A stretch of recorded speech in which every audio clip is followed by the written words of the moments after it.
Start करते हैं with the very first chapter जिसका नाम है the summer of the beautiful white horse. Introduction पढ़ते हैं सबसे पहले। The narrator Aram introduces his poor Armenian family the Garoghlanian. दो बच्चे होते हैं, ठीक है, भाई भाई होते हैं, कजन होते हैं, ठीक है, एंड एक का नाम है अरम, दूसरे का नाम है Mourad. Aram and Mourad ride the horse through vineyards and country roads enjoying the thrill and freedom. Hey my lovely students, this is your educator Kusum Goyal and I welcome you all on our YouTube channel.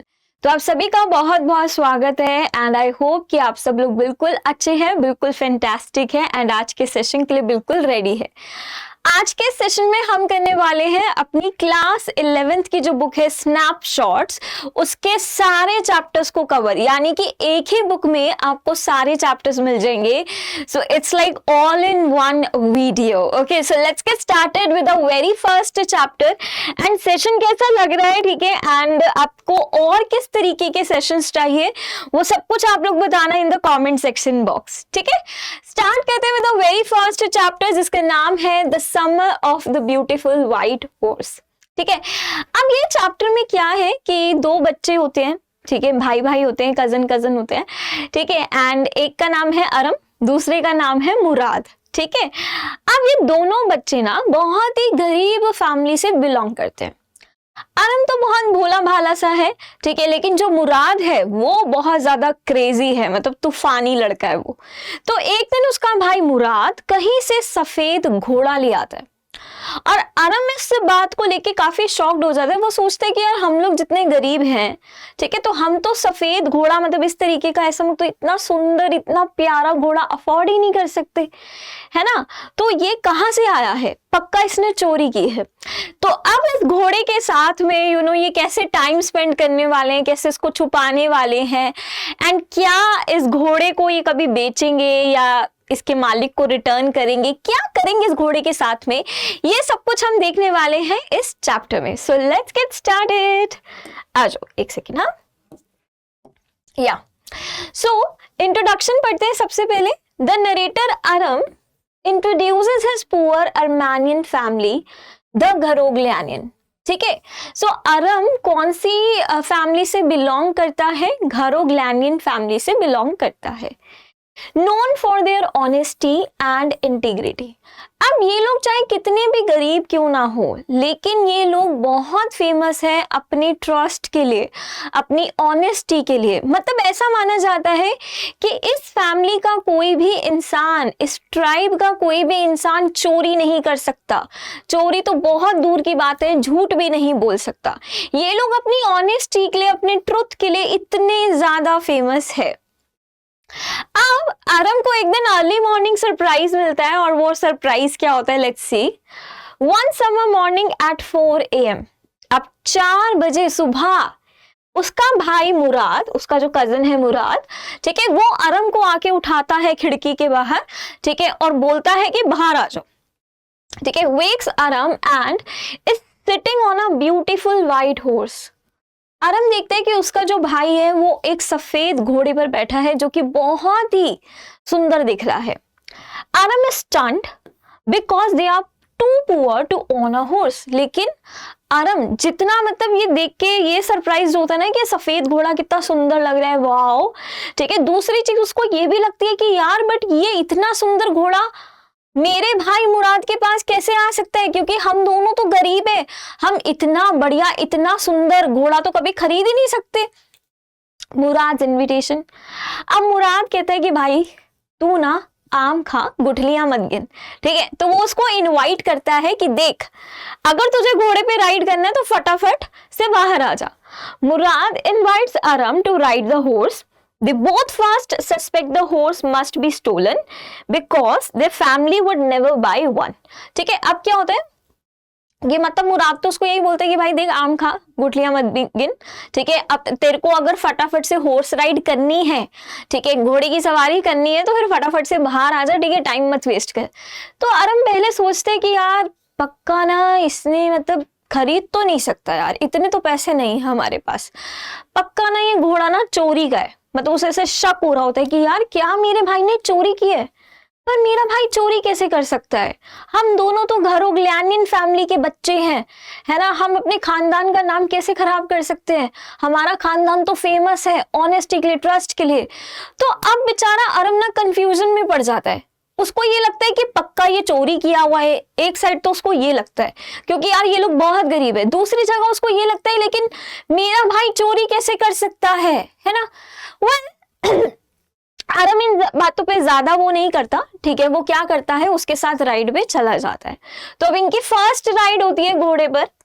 Aram and Murad ride the horse through vineyards and country roads, enjoying the thrill and freedom. तो अब मस्त क्या, दोनों भाई ठीक है मस्त घोड़े पर बैठ के ठीक है अच्छे से पूरी राइड लेते हैं और एंजॉय करते हैं। मुराद राइड्स अलोन, ठीक है? अब आपको पता ही है दोनों अगर दो भाई है तो कैसे होते हैं, है ना? बहन भाई है या भाई भाई है तो कैसे होते हैं कि चल चल अब तूने साइकिल चला ली, ठीक है? अब मैं साइकिल चलाऊंगा, ठीक है? जैसे तूने अकेले साइकिल चलाई तो वैसे मैं भी अकेले साइकिल चलाऊंगा, है ना? तो इन दोनों के बीच में भी वही टकरार होती है। सबसे पहले तो क्या है, जो मुराद है वो अकेले घोड़े को चला के लेके जाता है, उस पर अकेले राइड करता है। Mourad rides the horse alone with great skill and joy. अब मुराद को घोड़ा ठीक है चलाना आता है, उस पे राइड करना आता है, ठीक है? तो वो घोड़े पे बहुत आसानी से ठीक है बहुत ही स्किल के साथ में बहुत मजेदार तरीके से ठीक है घोड़े पे राइड करता है, showing his love for horses. और जब वो घोड़े पे मतलब ऐसे बैठा होता है ना तो उसको मतलब हवा इतनी अच्छी लग रही होती है, वो ऐसे चिल्ला रहा होता है विजीरे विजीरे, ठीक है? रन ऐसे करके वो चिल्ला रहा होता है। आरम सोलो राइड अटेम्प्ट। अब आरम बोलता है कि भाई तूने अकेले राइड की है तो फिर मुझे भी अकेले राइड करना है। तो मुराद उसको कहता है कि देख अभी तू राइड नहीं कर सकता, ठीक है? तो अभी तू रहन दे। आरम कहता है कि नहीं नहीं भाई मैं भी राइड करूंगा जब तूने राइड की है तो। मुराद कहता है कि ठीक है भाई तेरे को करनी है राइड कर ले, बट मेरे को मत कहियो अगर घोड़ा तुझे कुछ गिरा विरा दे। तो फिर आरम अकेले राइड करता है। Aram tries riding alone but gets thrown off as the horse leaps over grapevines.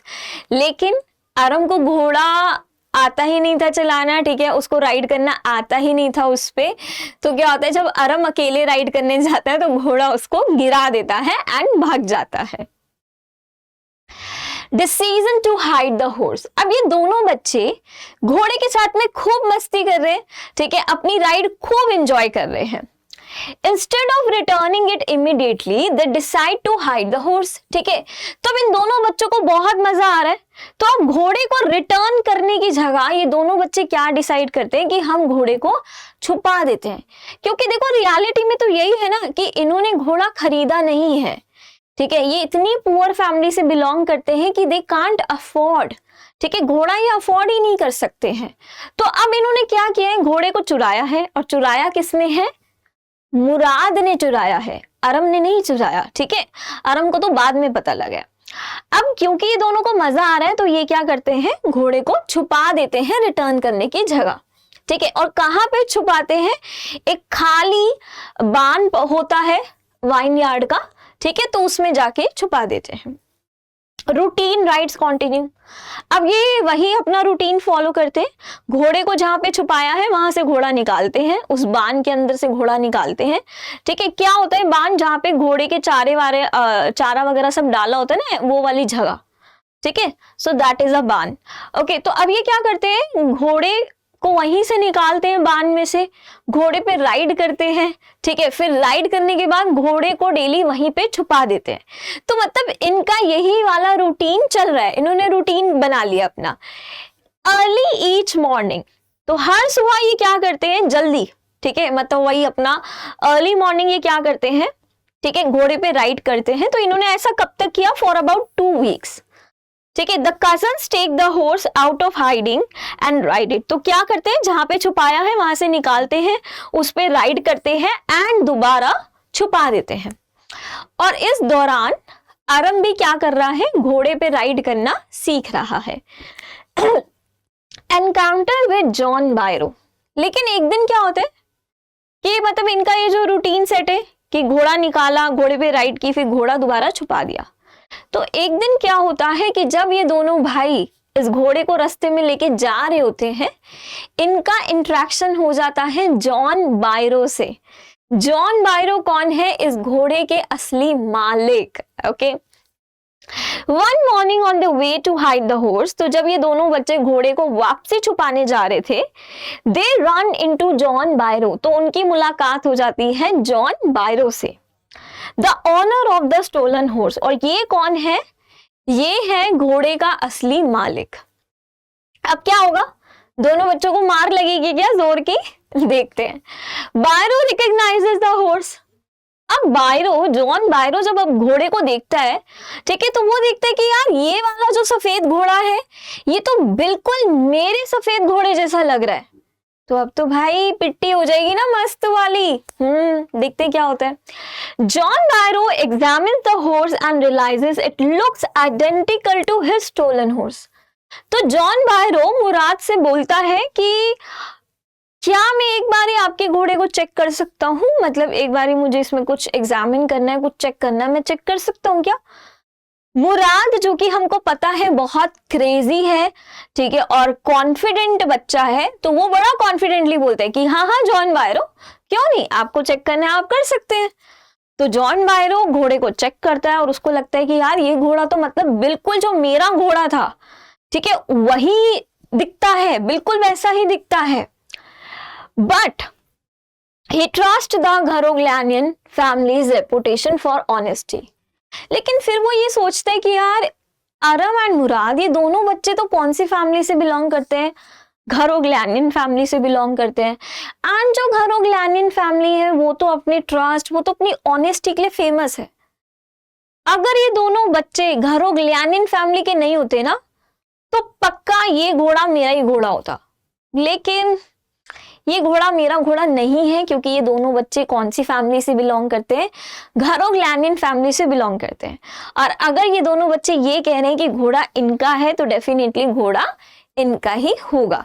तो मतलब आप ये देखो कि दोनों बच्चों की जो फैमिली रेपुटेशन थी, उस पे जॉन बायरो ने उन दोनों बच्चों पे शक नहीं किया, ठीक है, उस घोड़े को अपना मतलब जाने दिया। उसको लगा कि नहीं यार, मतलब दिखता तो मेरे घोड़े जैसा है लेकिन मेरा घोड़ा होगा नहीं, क्योंकि ये दोनों बच्चे इस फैमिली से बिलोंग करते हैं। ये फैमिली फेमस है ट्रस्ट एंड ऑनेस्टी के लिए, है ना। तो आप देख रहे हो किस तरीके से फैमिली रेपुटेशन पे उसने छोड़ दिया, ठीक है, उन दोनों बच्चों को। Byro leaves peacefully, Byro greets them kindly, calling it a lovely horse. तो बायरो एंड में जाते समय भी दोनों बच्चों को बहुत अच्छे से बाय बोलते हैं और बोलते हैं कि तुम्हारा घोड़ा बहुत प्यारा घोड़ा है। And leaves without exposing anyone, and वो यही सोचते हैं कि घोड़ा उनका नहीं है। इवन वो नाम वगैरह भी पूछते हैं घोड़े का, ठीक है, मुराद से कि तुमने इस घोड़े का क्या नाम रखा है। अब क्या नाम रखा है ये आपको बताना है इन द कमेंट सेक्शन बॉक्स, ठीक है, कि मुराद क्या आंसर देता है कि उसने अपने घोड़े का क्या नाम रखा है, ठीक है। Okay, return of the horse. अब क्या होता है कि दोनों बच्चों को ना इस इंसिडेंट के बाद, इस मीटिंग के बाद अपनी गलती रियलाइज होती है। उनकी जो कंसाइंस है, कंसाइंस क्या होती है कि देखो हम किसी से कितना भी झूठ बोल ले, है ना, कि कितना भी झूठ बोल ले, लेकिन अंदर से हमें पता होता है कि क्या सच है। सो इन दोनों बच्चों की कंसाइंस अब जागती है, ठीक है, इन दोनों बच्चों को समझ में आता है कि ये दोनों बच्चों ने क्या किया है, गलत किया है। Okay, so the next morning the boys quietly return the beautiful white horse to John Byro's vineyard barn. अब दोनों बच्चों को जब गलती रियलाइज होती है और ये रियलाइज होता है कि इनकी फैमिली कितनी फेमस है ना, उनकी कितनी रेपुटेशन है, तो फैमिली का ध्यान रखते हुए और अपनी गलती को रियलाइज करते हुए, ठीक है, ये दोनों बच्चे क्या करते हैं, घोड़े को वापसी जाके वहीं पे जॉन बायरो के ही वाइनयार्ड में रख देते हैं, यानी कि रिटर्न कर देते हैं चुपचाप। मतलब ये नहीं करते कि जॉन बायरो को जाके बोल रहे हैं कि हम आपका घोड़ा लौटा रहे हैं, नो, ये चुपचाप जाते हैं जॉन बायरो का जो वाइनयार्ड है, यानी कि जहां से इन्होंने घोड़ा चुराया था, वहीं पे जाके घोड़े को ये दोबारा रख देते हैं, यानी कि वहीं पे पहुंचा देते हैं। अब अपना घोड़ा मिलने के बाद जॉन बायरो आते हैं अरम के घर पे, ठीक है। That afternoon John Byro visit the Garoghlanian house with the returned horse, ठीक है। वो एक बारी पहले भी आए थे जब उनका घोड़ा खो गया था और वो अपनी परेशानी बता रहे थे, किसको बता रहे थे? अंकल खुसरो को। एक यहाँ पे बहुत ही इंटरेस्टिंग कैरेक्टर है चैप्टर में, दैट इज अंकल खुसरो, जो कि ना बहुत इरिटेटेड रहते हैं। ठीक है, अब आप कह सकते हो कि अकेलेपन का शिकार है वो, ठीक है, तो अपने अकेलेपन से परेशान रहते, तो अपनी फैमिली से भी दूर रहते। तो अब क्या है कि वो बहुत ना इरिटेटेड, बहुत फ्रस्ट्रेटेड रहते हैं। और अगर आप उनके आगे कुछ भी बोलो ना, अंकल खुसरो के आगे कि अरे ये प्रॉब्लम है, तो वो बस यही कहते हैं कि अरे चुप करो यार, ये क्या लगा रखा है, पे नो अटेंशन टू इट, है ना। तो वो हर बात में यही बोलते हैं कि इस पे ध्यान मत दो, इससे कोई हार्म नहीं होगा। वो हर बात में यही डायलॉग चिपका देते हैं। एक बारी तो उनको उनके बेटे ने, अंकल खुसरो के खुद के बेटे ने बोला कि पापा घर में आग लग रही है, तो वो अपने बेटे पे भी चिल्ला के बोल दिए थे कि अरे चुप करो तुम, ठीक है, मत ध्यान दो इन सब चीजों पे, ठीक है, कोई बात नहीं। ओके, तो वो हर बंदे को ऐसे ही चुप करवा देते हैं। सो जॉन बायरो का जब घोड़ा चोरी हुआ था, ठीक है, तो उस टाइम पे भी वो अरम के घर पे आते हैं और अरम के घर पे वो बताते हैं किसको? अंकल खुसरो को, कि मेरा घोड़ा इस तरीके से चोरी हो गया है। तब अंकल खुसरो उसको बहुत डांटते हैं, है ना, कि क्या तुमने घोड़ा घोड़ा लगा दिया है, क्या तुम ये पैसों पे थूकता हूं मैं, ठीक है, ऐसे करके उनको बहुत अच्छे तरीके से झाड़ दिया था, डांट दिया था। ठीक है, अब घोड़ा जब मिल गया है, ठीक है, तो जॉन बायरो एक बारी फिर से अरम के घर पे आते हैं और अगेन वो अंकल खुसरो को बताते हैं कि उनका, ठीक है, जो घोड़ा है, ठीक है, मिल गया है। और यहाँ ग्रैटिट्यूड नहीं आएगा, ठीक है, यहाँ पे आप लिख सकते हो कि क्या है, वो घोड़े के बारे में बताते हैं कि घोड़ा पहले से बेहतर हो गया है। Noting it has become better tempered. Better tempered यानी कि वो बोलते हैं कि पहले उनका जो घोड़ा था वो बहुत वाइल्ड था, ठीक है, बहुत भयंकर, ऐसे मतलब बहुत गुस्सेल था, ठीक है, लेकिन अब उनका घोड़ा शांत हो गया है। अंकल खुसरो का क्या रिएक्शन होता है? अंकल खुसरो जो कि हमेशा ही काफी लाउड रहते हैं, एसेंट्रिक यानी कि बड़े क्रेजी से, बड़े स्ट्रेंज से रहते हैं, ठीक है, वो दोबारा उन पे चिल्लाते हैं, किस पे? जॉन बायरो पे, और बोलते हैं your horse has been returned. मिल गया ना तुम्हारा घोड़ा, अब बंद करो अपना ये तमाशा, ठीक है, अब चुप रहो तुम, पे नो अटेंशन टू इट, ठीक है, कोई ध्यान मत दो इस बात पे। Which adds comic relief and reinforces family character traits. ठीक है, तो दोबारा से एक बार चैप्टर में एंड कैसे होता है चैप्टर का? अंकल खुसरो से होता है। अंकल खुसरो उसको बोलते हैं कि अरे भाई अब तुम्हारा घोड़ा मिल गया ना, ठीक है, तो अब तुम शांत बैठो, पे नो अटेंशन टू इट, ठीक है, क्या ये घोड़ा घोड़ा घोड़ा तुमने लगा रखा है। तो आखिरी में ये एक तरीके से कॉमिक, ठीक है, इसमें आ जाता है, यानी कि हंसी मजाक थोड़ा आ जाता है। एंड वही उनका जो खानदानी फीचर है, ठीक है, यानी कि देखो अंकल खुसरो भी बहुत चिड़चिड़ाते थे, बहुत क्रेजी टाइप से थे वो, एंड अंकल खुसरो की तरह मुराद भी बहुत क्रेजी टाइप का था, तो उनका फैमिली ट्रेट आखिरी में दिखाई देता है। ओके, सो ये था हमारा चैप्टर नंबर 1 जो कि था बहुत ही ज्यादा इंटरेस्टिंग। आई होप कि आप सभी बच्चों को एकदम क्लियर है। Okay, now let's move to our next chapter, that is chapter number 2। ठीक है, अब चैप्टर नंबर 2 में क्या है? ठीक है, चैप्टर नंबर 2 का नाम है द एड्रेस। अब इसमें क्या होते हैं, हमारे 3 कैरेक्टर है, ठीक है, एक है मिसेस एस, ठीक है, जो कि बहुत ही भोली भाली सी, बहुत ही सीधी सादी सी लेडी है, ठीक है, एंड एक है इनकी बेटी, इनकी डॉटर, और इनकी डॉटर, ठीक है, बेसिकली हमारे चैप्टर की ऑथर है, ठीक है, जो हमको पूरी कहानी सुना रही है, आप बोल सकते हो नरेटर है, ठीक है। मिसेस एस हो गई, डॉटर हो गई, और एक है मिसेस डार्लिंग। नाम तो इनका डार्लिंग जैसा है, ठीक है, लेकिन काम इनके बिल्कुल डायन वाले हैं, ठीक है। अब ये आपको पता लगेगा when you will read the complete chapter, ठीक है। तो 3 कैरेक्टर है, मिसेस एस की बेटी, ठीक है, डॉटर ऑफ मिसेस एस जो कि हमारे इस चैप्टर की नरेटर है, जो हमको पूरी कहानी सुना रही है, ठीक है, एंड मिसेस डार्लिंग। अब क्या होता है कि इनके यहाँ पे ना वॉर चल रही थी, ठीक है, तो मिसेस डार्लिंग ने बोला कि भाई, मिसेस एस को बोला कि देखो वॉर में आपका घर वर जल सकता है, आपका जो कीमती सामान है, ठीक है, वो खराब हो सकता है, डिस्ट्रॉय हो सकता है, तो आप एक काम करो, आपका जितना भी कीमती सामान है, ठीक है, वो मैं ले जाती हूँ। ऐसा कौन बोलती है? मिसेस डार्लिंग बोलती है, ठीक है। मिसेस डार्लिंग मिसेस एस को बोलती है कि देखिए आपका जो भी सारा सामान है ना वो वॉर के बीच में, ठीक है, खराब हो सकता है, डिस्ट्रॉय हो सकता है। तो एक काम करती हूँ कि मैं आपका ना जितना भी कीमती सामान है वो ले जाती हूँ, ठीक है, और उसको सेफली रख देती हूँ।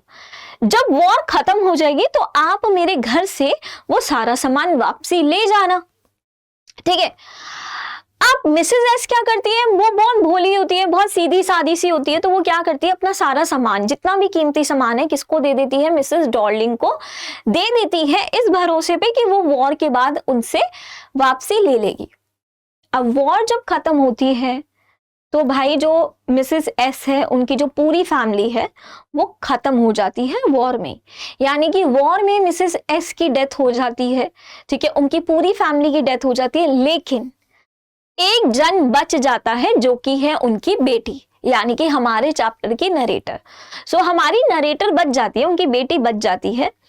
उनके बेटे को याद रहता है कि उनकी मम्मी ने बोला था कि जब वॉर खत्म हो जाएगी ना तो हम आंटी यानी कि मिसेस डॉर्लिंग के घर से अपना सारा सामान वापसी ले आएंगे, ठीक है। तो अब जो बेटी है वो अकेली मिसेस डॉर्लिंग के घर पे जाती है अपना सारा सामान वापसी लेने, इस उम्मीद से कि आंटी सारा सामान वापसी कर देंगी।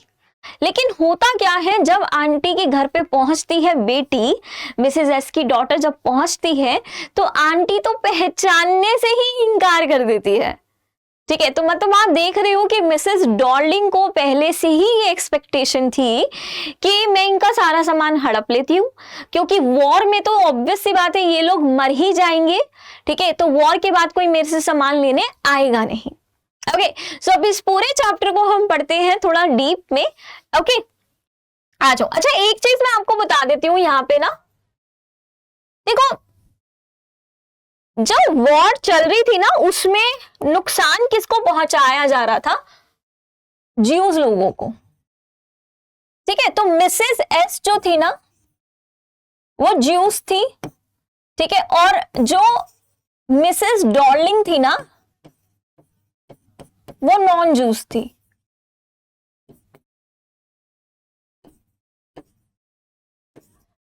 तो बेसिकली वॉर के टाइम पे खतरा किन लोगों को था, उन लोगों को था, ठीक है, जो जूस थे, ठीक है। तो मिसेस एस क्या थी, जूस थी, ठीक है, तो उनको खतरा था, उनकी फैमिली को खतरा था, मिसेस डॉर्लिंग नहीं थी। ओके, यहाँ पे ना बच्चों को एक ये डाउट आता है कि मैम मिसेस डॉर्लिंग को वॉर में क्यों कुछ नहीं हुआ। Okay, right. सो अब देखो, the narrator returns to our home town after the war. तो नरेटर यानी कि मिसेस एस की जो बेटी है वो वॉर के बाद जाती है घर पे, किसके, मिसेस डॉर्लिंग के घर पे जाती है।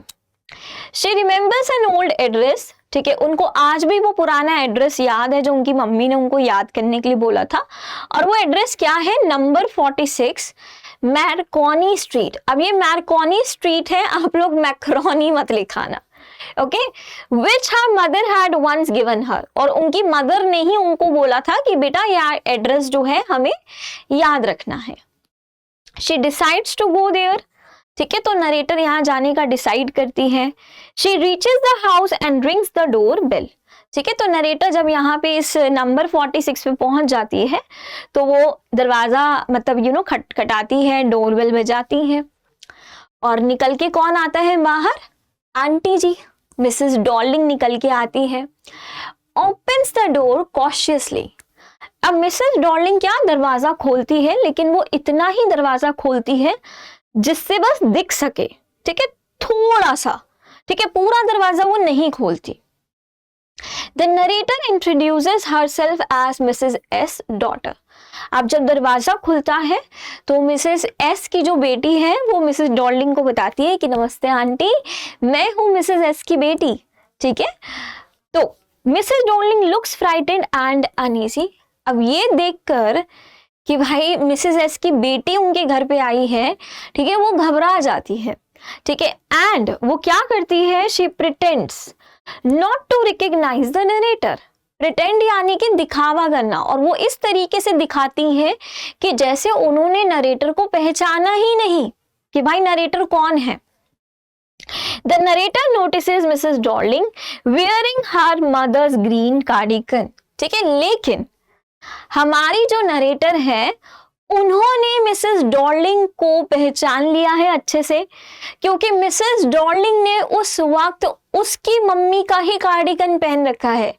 देखो मैंने आपको क्या बताया था कि जो मिसेस डॉर्लिंग है वो मिसेस एस का सारा सामान ले गई थी, सारा जितना भी अच्छा अच्छा सामान था वो सारा कुछ ले गई थी, जैसे कि उनके अच्छे कपड़े हो गए, चांदी का सामान हो गया, और भी जो आर्टिफिशियल चीजें हैं, ठीक है, ऐसी मतलब कीमती चीजें हैं, ठीक है। तो वो सारा सामान मिसेस एस का कौन ले गई थी? Mrs Darling. तो उसमें एक चीज क्या थी, उसकी मम्मी का कार्डिगन भी था, यानी कि मिसेस एस का जो एक बहुत सुंदर सा ग्रीन कलर का कार्डिगन था वो भी कौन ले गई थी? मिसेस डॉर्लिंग ले गई थी। अब उस वक्त, जिस वक्त मिसेस डॉर्लिंग के घर पे मिसेस एस की बेटी पहुंची है, तो उस वक्त भी मिसेस डॉर्लिंग ने वो ग्रीन कलर का कार्डिगन पहन रखा है। ये चीज मिसेस एस की बेटी देख लेती है, यानी कि हमारी नरेटर देख लेती है, और वो पहचान जाती है कि ये डेफिनेटली मिसेस डॉर्लिंग ही है, क्योंकि इन्होंने मेरी मम्मी का कार्डिगन पहन रखा है। Mrs Dorling says, I thought no one had come back. अब ये चीज मिसेस डॉर्लिंग भी नोटिस कर लेती है कि हाय, इस छुटंकी ने, इस लड़की ने तो पहचान लिया कि मैंने इसी की माँ का कार्डिगन पहन रखा है। तो अब मिसेस डॉर्लिंग अपना मुंह खोलती है और बोलती है कि अरे मुझे तो लगा वॉर में से कोई वापसी ही नहीं आएगा, तुम वापसी आ गई हो। तो she refuses to let the narrator enter and shuts the door। तो हमारी जो नरेटर बोलती है कि सब वापसी नहीं आए, सिर्फ मैं वापसी आई हूँ, यानी कि वॉर में मैं अपनी फैमिली को खो चुकी हूँ, सिर्फ मैं ही बची हूँ और मैं वॉर से वापसी आ गई हूँ, ठीक है। अब जो हमारी नरेटर है वो बोलती है कि आंटी मतलब मुझे आपसे बात करनी है, ठीक है। तो यहाँ पे मिसेस डॉर्लिंग क्या करती है, वो साफ साफ नरेटर को मना कर देती है, बोलती है कि भाई अभी तो मैं तुमसे कोई बात नहीं कर सकती, ठीक है, अभी तो ये सही समय नहीं है, ठीक है, मैं ऑक्यूपाइड हूँ, तो अभी तुमसे बात नहीं कर सकती, अभी मेरे लिए ये कन्वीनियंट नहीं है, और वो मुंह पे दरवाजा बंद कर देती है। The narrator stands outside. अब हमारी बेचारी नरेटर, वो बेचारी बाहर ही खड़ी रहती है, काफी शॉक्ड होती है एंड इवन काफी हर्ट होती है। She checks the name plate and number to confirm the address। एक बारी के लिए तो उस बेचारी को लगता है कि यार मैं कहीं गलत एड्रेस पे तो नहीं आ गई, ठीक है, लेकिन फिर वो दोबारा से वहीं पे बाहर खड़े खड़े एक बारी फिर से नंबर प्लेट को देखती है, उस नंबर को चेक करती है, एंड शी वाज लाइक कि नहीं यार एड्रेस तो एकदम ठीक है। She feels disturbed and confused। ठीक है, अब इस टाइम पे वो क्या काफी डिस्टर्ब्ड फील करती है, काफी बेचारी परेशान हो जाती है, अपसेट हो जाती है, डिसअपॉइंटेड हो जाती है, क्योंकि वो बेचारी किस उम्मीद से आई थी कि मैं अपनी आंटी के पास जाऊंगी, मैं उनसे सामान लूंगी, ठीक है, आंटी मुझे सामान वापसी दे देंगी, लेकिन यहाँ पे तो आंटी ने मुंह पे दरवाजा बंद कर दिया, पहचानने से ही इनकार कर दिया। She goes back to the railway station। तो वो बेचारी ट्रेन पकड़ के आई थी खास, है ना, अब वो उसी ट्रेन में वापसी चली जाती है। तो हमारी नरेटर क्या करती है, रेलवे स्टेशन की तरफ वापसी जाने लगती है। On the way, memories of her mother and the past return। और रास्ते में जब वो स्टेशन पे वापसी जा रही होती है ना, उस बीच रास्ते में उनको अपनी माँ के सारे फ्लैशबैक्स आने लग जाते हैं। उनको पहले का वॉर के टाइम, वॉर से पहले का जो टाइम है ना, वो सारा याद आने लग जाता है कि यार पहले कितना अच्छा टाइम था ना, कि कोई वॉर वगैरह नहीं थी, मेरी माँ मेरे पास में थी, कितना बड़ा हमारा घर था, कितनी सुंदर सुंदर चीजें हमारे पास में थी, एंड कितना अच्छा हुआ करता था। तो फ्लैशबैक पास्ट इवेंट्स उनको आने लग जाते हैं। Before the war the narrator lived peacefully. तुमको याद आता है कि यार वॉर से पहले वो कितना पीसफुली रहा करती थी, ठीक है, विद हर मदर, अपनी मम्मी के साथ कितने प्यार से रहा करती थी। उन्हें याद आता है कि कैसे ये डायन, ये Mrs Darling was an acquaintance of her mother. Acquaintance मतलब क्या होता है कि सिर्फ जान पहचान होना, मतलब आप बस किसी को जानते हो, जैसे आपके स्कूल में 1000 बच्चे हैं, 1000 बच्चे आपके दोस्त तो नहीं है ना, बट यस यू नो कि हाँ ये वाला लड़का, ये लड़की उधर पढ़ते हैं, उस क्लास में पढ़ते हैं, दूसरे सेक्शन में, तो एक्वेंटेंस। तो नरेटर को याद आता है कि कैसे ये मिसेस डॉर्लिंग, ठीक है, उनकी मम्मी की एक्वेंटेंस थी, ठीक है, जान पहचान की थी, ऐसे कोई खास फ्रेंड भी नहीं थी। और कैसे ड्यूरिंग द वॉर के वक्त ये जो मिसेस डॉर्लिंग है, ठीक है, उन्होंने उनकी फ्रेंडशिप बढ़ा ली थी उनकी मम्मी से। Started taking house hold belongings, जिसमें कटलरी, सिल्वरवेयर, टी सेट, ये सब कुछ आ जाता है। तो उनको याद आता है कि यार कैसे वॉर के वक्त, ठीक है, ये जो मिसेस डॉर्लिंग थी उसने अपनी फ्रेंडशिप बढ़ाई उसकी मम्मी से, एंड कैसे उसकी मम्मी को बोला, ठीक है, कि मैं तुम्हारी चीजों को सेफ रखूंगी, इस चीज का दिखावा किया। और कैसे उनके घर से मिसेस डॉर्लिंग सामान लेके जाती थी भर भर के, सूटकेस भर भर के, जिसमें कटलरी वगैरह, चांदी का सामान, टी सेट, कैंडल होल्डर, ये सब कुछ लेके वो चली गई थी। She said she would keep them safe. और मिसेस डॉर्लिंग हर बारी क्या बोलती थी कि आप अपना ये सारा सामान मुझे दे दो और मैं क्या करूंगी, आपके सारे सामान को क्या रखूंगी, सेफ रखूंगी। The narrator's mother trusted her. अब नरेटर की जो मम्मी थी, ठीक है, वो तो बहुत भोली सी थी बेचारी, ठीक है, तो उन्होंने तो ट्रस्ट कर लिया। Due to the war, the narrator and her mother had to leave their home. और उसके बाद क्या हुआ, वॉर हुई, ठीक है, तो वॉर के चक्कर में नरेटर और उसकी माँ को अपना वो घर छोड़ना पड़ा, ठीक है।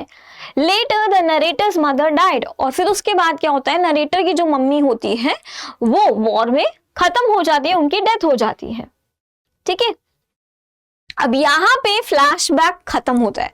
ये सारी चीजें ना उन्हें फ्लैशबैक में याद आ रही थी कि एक्चुअली कहाँ से स्टार्टिंग हुई थी मिसेस डॉर्लिंग की, कैसे मिसेस डॉर्लिंग उनके घर पे आया करती थी वॉर के टाइम पे, कैसे उनके घर से सारा सामान लेके गई थी, फिर कैसे वॉर हुई, कैसे वॉर में उनकी माँ चली गई। तो ये सारा उनको फ्लैशबैक आ रहा था।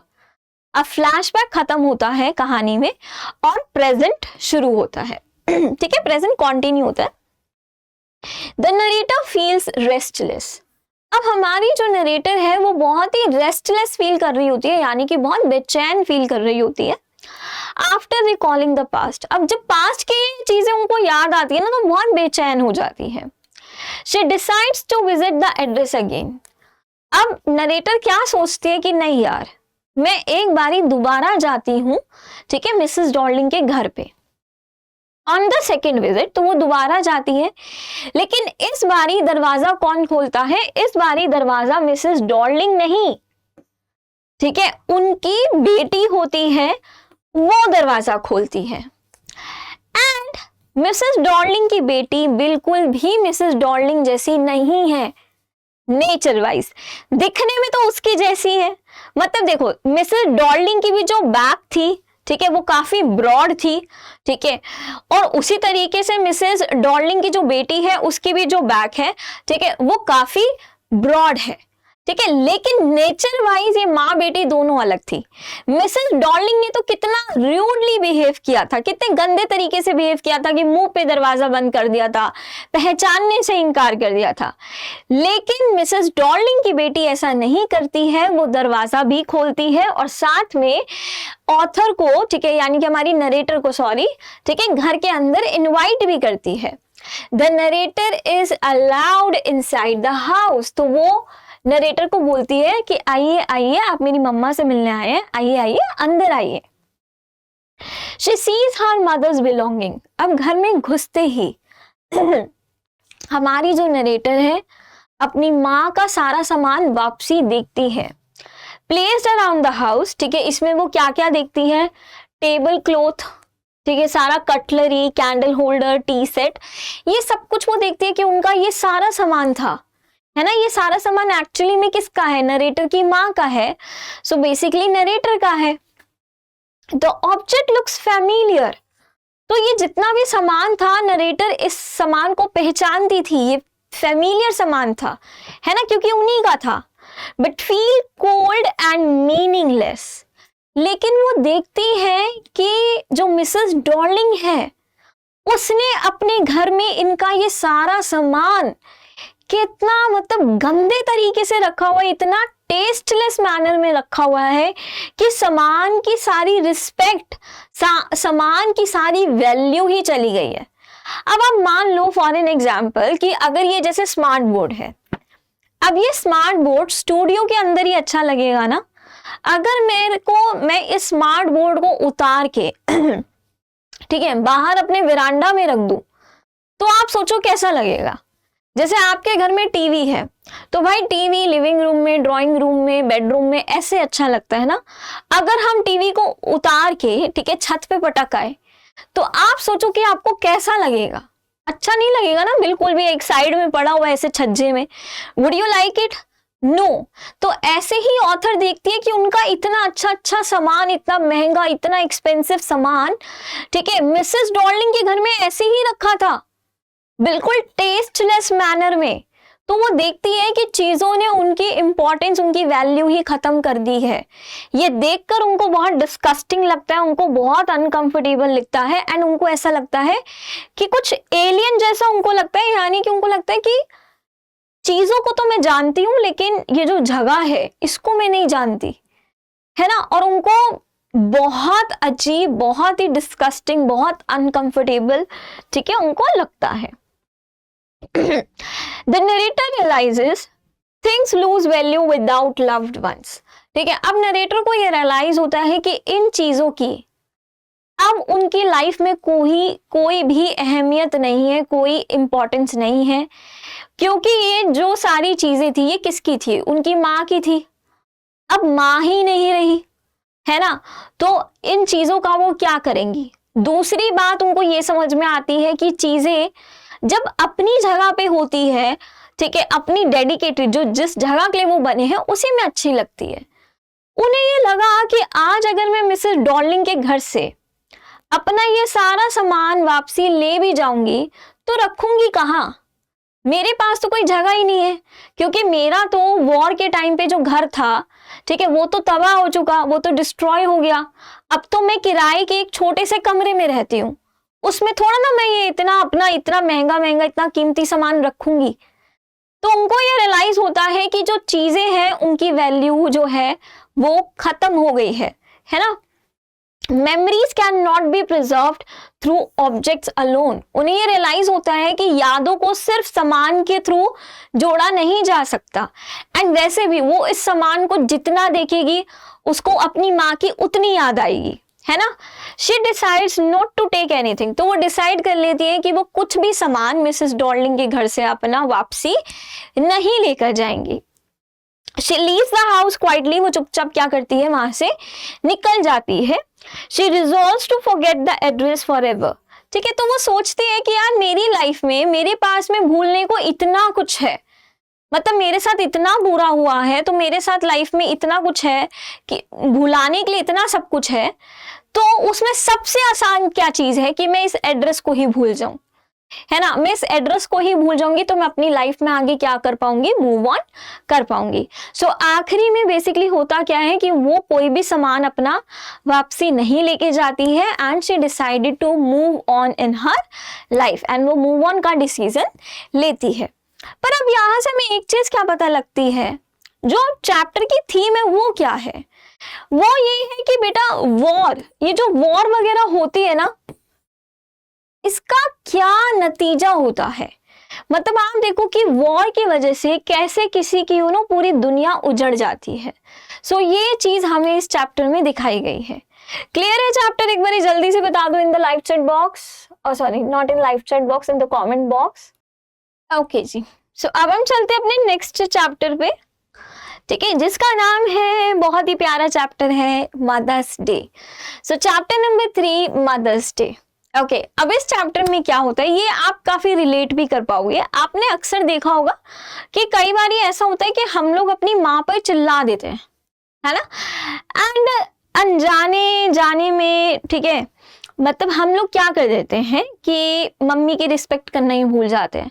हमें ऐसा लगता है कि मम्मा सारे दिन घर पे हैं तो कुछ कर नहीं रही हैं, ठीक है, या हम लोग आते हैं और मम्मा को ऑर्डर देने लग जाते हैं। कई बार होता है कि मतलब हम जानबूझकर नहीं करते लेकिन अनइंटेंशनली हम लोग कर देते हैं, कई बार हम इंटेंशनली कर देते हैं, है ना। तो अब इस चैप्टर में एक ऐसी ही माँ की कहानी है जो कि नेचर वाइज तो कैसी है, जैसी हर माँ होती है, एकदम भोली भाली सी, मासूम सी, है ना। तो ये भी चैप्टर एक भोली सी माँ के बारे में है, लेकिन उसकी जो फैमिली है वो बहुत ज्यादा खराब है। एक बेटा है, सिरिल, एक बेटी है डोरिस और एक पति है जॉर्ज नाम का। और ये तीनों ही लोग उस माँ की इज्जत ही नहीं करते हैं, उसको बिल्कुल एकदम नौकर की तरह ट्रीट करते हैं। घर में घुसते हैं, ऑर्डर दिया, ठीक है, ऑर्डर कंप्लीट करवाया, ठीक है, चिल्लाए विलाए और घर के बाहर। कभी भी ना तो अपनी माँ को थैंक यू बोलना, ना ही कभी माँ के साथ टाइम स्पेंड करना, ना ही कभी प्यार से बोलना। अब इस माँ को रिस्पेक्ट तो चाहिए ना, वो माँ वाला औहदा तो घर में चाहिए ना, ठीक है। तो क्या ये माँ अपने लिए आवाज उठाती है? नो। इस माँ को ऐसा लगता है कि नहीं यार, मुझे ना घर में कोई कलेश नहीं चाहिए, ठीक है, मैं नहीं चाहती कि यार मेरी वजह से कोई कलेश हो, ठीक है, अभी जो जैसा चल रहा है चलने दो और मैं कर देती हूँ इनका काम। ये माँ क्या करती है बेचारी, पूरे दिन आगे पीछे घूम के, ठीक है, इनके सारे काम इनको एकदम करके देती है, चीजें इनके हाथ पे देती है। ओके, लेकिन माँ कितना सहेगी, है ना। तो एक दिन इनकी पड़ोसन मिसेस फिट्जजेराल्ड क्या करती है, इस लेडी को समझाती है। और मिसेस फिट्जजेराल्ड बाय नेचर कैसी है, वो बहुत ही तेज तड़ाक है, ठीक है। जितनी मिसेस एनी पियर्सन, सॉरी, हाँ, माँ का नाम क्या है, एनी पियर्सन, तो जितनी एनी पियर्सन भोली भाली सी है उतनी ही तेज, ठीक है, मतलब सीता गीता वाला हिसाब है, उतनी ही तेज तड़ाक कौन है, मिसेस फिट्जजेराल्ड है। मिसेस फिट्जजेराल्ड कहती है कि देखो, मेरे को क्या वो तांत्रिक मंत्र वंत्र आते हैं, मैं पढ़ती हूँ, ठीक है, और उसकी मदद से हम दोनों बॉडीज स्वैप कर लेते हैं, यानी कि सीता गीता वाला रोल हो जाएगा, ठीक है। मैं तुम्हारी जगह पे आ जाऊंगी, तुम मेरी जगह पे आ जाओगी, यानी कि बाहर से बॉडी वाइज तुम्हारी फैमिली को ये लगेगा कि तुम हो, लेकिन तुम्हारे अंदर मैं होंगी, और फिर देखो मैं तुम्हारी फैमिली को कैसे लाइन पे लाती हूँ, ठीक है। सो ये हमारा पूरा चैप्टर स्टार्ट करते हैं इसको। The play is set in the living room, तो ये चैप्टर पूरा प्ले की फॉर्म में लिखा गया है। एंड कहाँ पे लिखा, मतलब जो अगर आप इसको अपने स्कूल में कर रहे हो प्ले, तो आपको एक लिविंग रूम का स्ट्रक्चर क्रिएट करना है, ठीक है। तो एक लिविंग रूम में दिखाया गया है, ठीक है, और आफ्टरनून का टाइम है, ठीक है, तो अच्छी लाइटिंग आप स्टेज पे दिखा सकते हो। और किसका लिविंग रूम है, पियर्सन फैमिली का लिविंग रूम है।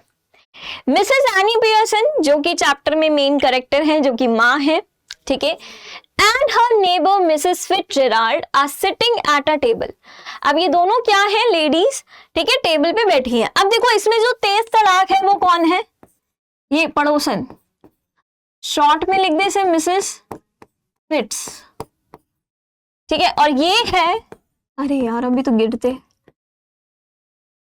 ये है एनी पियर्सन, ठीक है। सो आप देख रहे हो, अच्छा ये लेडी स्मोकिंग वोकिंग भी करती है, मिसेस फिट्स, ठीक है, और एनी पियर्सन कुछ नहीं करती है ऐसा, ठीक है, वो एकदम शरीफ सी है। तो ये दोनों साथ में बैठे हुए हैं एंड मिसेस फिट्स जो है वो एनी पियर्सन को ये बोलती है कि देखो मैं ना कार्ड्स की मदद से, ठीक है, तुम्हें तुम्हारा फॉर्च्यून, तुम्हें तुम्हारा फ्यूचर बताती हूँ। तुम्हारा फ्यूचर अच्छा भी हो सकता है, तुम्हारा फ्यूचर खराब भी हो सकता है, तुम दोनों चीजों के लिए रेडी रहना, ठीक है। Mrs Fitz urges Mrs Pearson to stand up for herself. इसके बाद क्या होता है कि जो मिसेस फिट्स है, मिसेस एनी पियर्सन को बोलती है कि यार तुम अपने हक के लिए खड़ी हो ना, तुम अगर ऐसे ही करती रहोगी, अपनी फैमिली के आगे पीछे घूम के सारा दिन काम करती रहोगी, तो ये तो तुम्हें नौकर समझेंगे ही। अपने हक के लिए आवाज उठाना बहन। Telling her to be firm with a family, वो बोलती है भाई तू माँ है, तू माँ बन के रवाना, एक चाटा लगा का टैग, क्या तू सारे दिन काम करती रहती है। हस्बैंड एंड चिल्ड्रन, तो वो बोलती है कि भाई अपने बच्चों के साथ में, अपने पति के साथ में स्ट्रिक्ट हो जा, ठीक है, थोड़ी सख्त हो जा। Mrs Pearson agrees, it sounds good. तो मिसेस पियर्सन कहती है हाँ आप बोल तो ठीक रही हैं, लेकिन ना ये सब सुनने में ही अच्छा लगता है, ये क्या थ्योरी में अच्छा लगता है, ऐसा करना मुझे ठीक नहीं लगेगा, क्योंकि मैं नहीं चाहती कि मेरी फैमिली में ना कोई भी कलेश वगैरह हो। मिसेस फिट्जजेराल्ड सजेस्ट दे स्वैप बॉडीज। तो मिसेस फिट्स कहती है कि हे भगवान, तेरे से तो कुछ होने वाला नहीं है, एक काम करते हैं, तू मेरा साथ दे, तू मुझे अपने हाथ दे, मैं मंत्र पढ़ती हूँ और उसकी मदद से हम दोनों क्या कर लेते हैं, बॉडीज स्वैप कर लेते हैं, यानी कि पर्सनालिटीज एक्सचेंज कर लेते हैं। Mrs Pearson can be bold, तो अब इससे क्या होगा कि मिसेस पियर्सन बोल्ड बन जाएगी, ठीक है, and see how her family reacts, और फिर देखते हैं कि उनकी फैमिली कैसे रिएक्ट करती है। तो फाइनली ये दोनों क्या करते हैं, आफ्टर सम हेजिटेशन, वैसे अब इस आइडिया पे मिसेस पियर्सन को पहले तो ऐसे काफ़ी घबराहट हो रही होती है कि ये तुम क्या बोल रही हो, तुम ठीक से कर भी पाओगी, और हमारी बॉडीज दोबारा से एक्सचेंज नहीं हुई तो मतलब हमेशा मैं ऐसी बन जाऊंगी, तुम मेरे जैसी बन जाओगी, ऐसे मतलब उनको बहुत हेजिटेशन सी हो रही होती है। लेकिन हेजिटेशन के बाद मिसेस पियर्सन एग्री कर लेती है, ठीक है, और फिर ये मैजिक किया जाता है। देयर पर्सनैलिटीज चेंज बॉडीज, ठीक है, तो अब उनकी पर्सनैलिटीज चेंज हो गई है। मिसेस पियर्सन दिखने में तो बाहर से बिल्कुल पियर्सन जैसी ही दिख रही है, लेकिन अंदर कौन है, ठीक है, किसकी पर्सनैलिटी है, मिसेस फिट्स की पर्सनैलिटी है।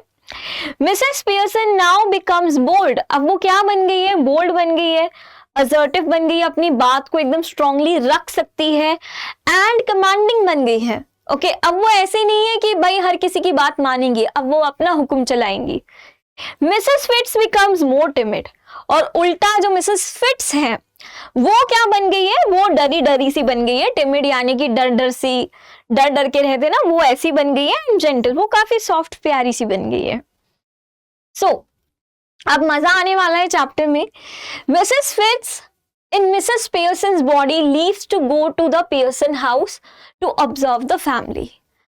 अब क्या होता है कि जो एक्चुअली में जो रियल मिसेस पियर्सन है वो चली जाती है घर के बाहर, और घर के अंदर कौन बैठा है, मिसेस फिट्स बैठी है पियर्सन बनके।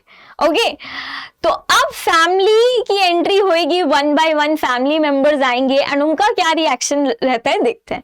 तो सबसे पहले फैमिली में जो एंटर करती है, ठीक है, मैं घर में जो एंटर करती है वो है डोरिस। डोरिस कौन है, मिसेस पियर्सन की डॉटर, ठीक है। ये एंटर करती है और ये देखकर बिल्कुल शॉक्ड हो जाती है अपनी माँ को, क्योंकि ये देखती है कि इनकी माँ क्या कर रही होती है, स्मोकिंग कर रही होती है। And Doris was like what, smoking smoking कर रही है मम्मी, मम्मी ने तो आज तक कभी नहीं पिया, स्मोकिंग नहीं किया, आज मम्मी स्मोकिंग कर रही है और कार्ड्स वगैरह से खेल रही है। Mrs Pearson in Mrs Fitzgerald's bold persona refuses to do household chores. अब क्या होता है यहाँ पर कि जो डोरिस है वो पहले तो यही देख के काफी शॉक्ड हो जाती है कि भाई जो उसकी मम्मी है स्मोकिंग वगैरह कर रही है, बट स्टिल वो इससे बाहर आती है और अपनी मम्मी को बोलती है कि मम्मी मेरी वो जो एक येलो सिल्क ड्रेस थी ना,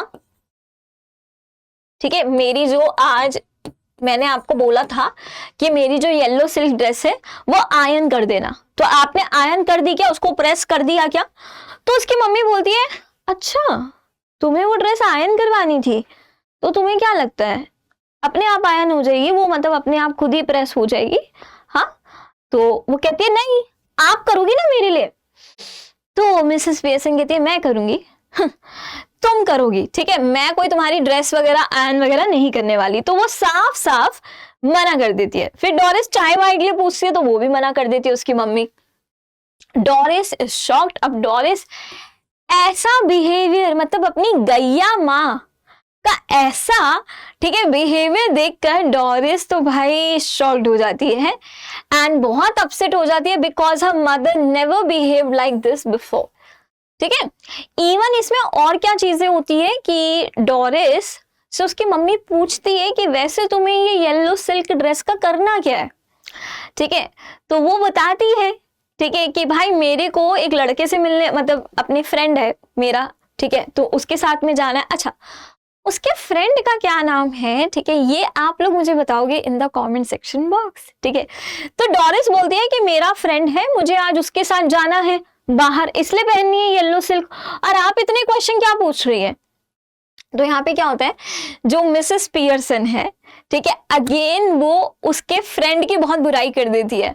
वो कहती है उसके साथ मिलने जाना है, हे भगवान, तुम्हारे टाइम पे अगर मैं होती ना, मैं तो कतई उस लड़के के साथ तो कभी नहीं जाती, मतलब मैं सिंगल रह लेती, बट एटलीस्ट उसके जैसा लड़का तो पसंद नहीं करती। देखा भी है उसको, दांत उसके बाहर निकले हुए हैं, ठीक है, और ठीक है इंटेलिजेंट नहीं है। और ये सुन के तो डोरिस को और भी ज्यादा गुस्सा आने लग जाता है एंड वो फूट फूट के रोने लग जाती है। नेक्स्ट कौन घर में एंट्री लेता है? ठीक है, नेक्स्ट एंट्री लेता है सिरिल। सिरिल कौन है? मिसेस पियर्सन का बेटा। Enters and is equally shocked, और वो भी अपनी मम्मी का ऐसा बिहेवियर देख के काफी शॉक्ड होता है। By his mother's new found assertiveness refusing his demands, तो वो भी आके जैसे बोलते हैं कि मम्मी खाने वाने के लिए दे दो, ठीक है, और आपने मेरे कपड़े वपड़े निकाल दिए क्या? मतलब बेटी ने भी आते ही ऑर्डर दिया था कि आपने मेरी ड्रेस आयरन कर दी क्या, चाय बना दी क्या? बेटे ने भी सबसे पहले आते ही यही किया है कि मम्मी को ऑर्डर देना स्टार्ट कर दिया कि खाना वाना मेरा लगा दो, ठीक है, एंड मेरा सामान, मुझे आज रात को बाहर जाना है तो उसके लिए आपने मेरा सामान वगैरह निकाल के रख दिया है। तो वो भी आते ही ऑर्डर दे देता है। लेकिन जो मिसेस पियर्सन है वो इन सारे ऑर्डर्स को मना कर देती है और बोलती है कि तुम्हें जो कुछ भी करना है अपने आप उठ के करो, ठीक है, मैं यहाँ पे तुम्हारी नौकरानी नहीं हूं जो ये सब करने बैठूंगी। मिसेस पियर्सन बोल्ड पर्सोना, अब वो कैसे बन गई है? बोल्ड बन गई है। Criticises both children for being selfish and ungrateful, even वो दोनों बच्चों को बोलती है कि तुम लोग कितने सेल्फिश हो, कितने अनग्रेटफुल हो, मतलब सारे दिन बस तुम्हारा काम करते रहो, है ना, और तुम्हारे मुंह से एक थैंक यू तक तो निकलता नहीं। कितने तो तुम सेल्फिश हो, अनग्रेटफुल हो, थैंक यू तुम बोलते नहीं हो, तुम्हें बस काम चाहिए, तो अब से अपना सारा काम तुम दोनों खुद ही करोगे। Her behavior frustrates Doris and Cyril, but they cannot ignore it. ठीक है, अब क्या होता है कि दोनों बच्चे ऐसे हो जाते हैं कि यार ये मम्मी का कहीं कुछ सरक वरक तो नहीं गया, मतलब मम्मी आज ऐसे बिहेव कर रही है, ऐसे तो मम्मी ने कभी बिहेव नहीं किया। ओके, सो क्या करें, अब मम्मी तो मम्मी है। ओके, तो दोनों बच्चे सोचते हैं कि ठीक है बेटे, हमारे आगे तो इस तरीके का बिहेवियर कर रही है, तब क्या होगा जब पापा घर में आएंगे बेटे, तब आएगा ना असली मजा। पापा के सामने करके दिखाना ऐसी हरकतें, पापा बताएंगे फिर। तो अब क्या होता है, पापा जी की एंट्री भी हो जाती है। जॉर्ज कौन है? मिसेस पियर्सन का हस्बैंड है। अब देखो इन तीनों को ना ये नहीं पता कि दिखने में बाहर से वो एनी पियर्सन लग रही है, लेकिन वो एनी पियर्सन है नहीं। अंदर किसकी आत्मा है, अंदर किसकी पर्सनालिटी है? मिसेस फिट्स की है। तो जॉर्ज आता है घर में एंट्री लेता है, sorry. He too is taken aback by Mrs. Pearson sharp commanding manner. और घर में वो सबसे पहले घुसते क्या देखता है कि जो मिसेस पियर्सन है वो ड्रिंक कर रही है। तो जॉर्ज बोलता है कि तुम ड्रिंक कर रही हो, वो भी इस वक्त? तो मिसेस पियर्सन बोलती है हाँ मैं ड्रिंक कर रही हूँ इस वक्त। क्यों, कोई कानून है क्या इस वक्त ड्रिंक नहीं कर सकते? अब भाई ये देखकर तो जॉर्ज की जो आंखें हैं वो ऐसे फटी रह जाती है, बाहर निकल जाती है उसकी आंखें कि उसकी वाइफ ड्रिंक कर रही है। तो वो कहता है कि मैंने तो कभी नहीं देखा तुम्हें ड्रिंक करते हुए, ये तो सरप्राइज है। तो मिसेस पियर्सन कहती है हाँ, तो मैंने सोचा आज क्यों ना तुम्हें शादी को हमारे इतने साल हो गए हैं, तुम्हें कोई सरप्राइज नहीं दिया, तो मैंने सोचा आज तुम्हें सरप्राइज दे दिया जाए। तो जॉर्ज बोलता है मुझे ना सरप्राइजेस वगैरह अच्छे नहीं लगते। Okay, Mrs Pearson tells George that his club friends make jokes about him. अब इसके बाद इन दोनों की इस तरीके से बातें चलती हैं। बातों ही बातों में मिसेस पियर्सन अपने पति को बताती है कि तुम मेरे सामने इतना क्या सिग्मा, इतना क्या हीरो बनते हो, तुम ये जो सारे दिन घर से बाहर रहते हो, तुम ये जो सारे दिन क्लबों में हांटते रहते हो, ठीक है, क्लबों में घूमते रहते हो, तुमको पता भी है कि क्लब में जब तुम जाते हो ना, तुम्हारे वहां पे जो दोस्त हैं वो तुम्हें ओम्पी पोम्पी करके ऐसे नाम से चिढ़ाते हैं, ठीक है, उनके लिए ना तुम एक जोक से ज्यादा कुछ नहीं हो।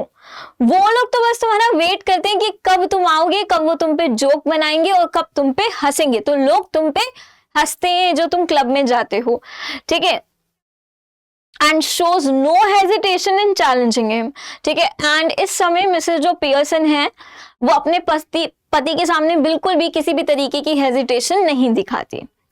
The family realizes how selfish and demanding they have been treating Mrs. Pearson, ठीक है।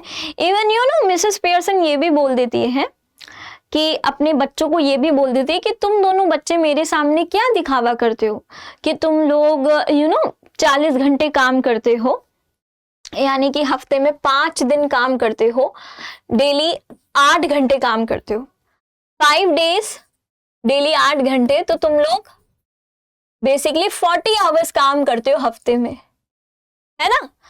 तो तुम लोग इस चीज का घमंड लेके आते हो, है ना, कि हम तो बाहर जाके काम करते हैं।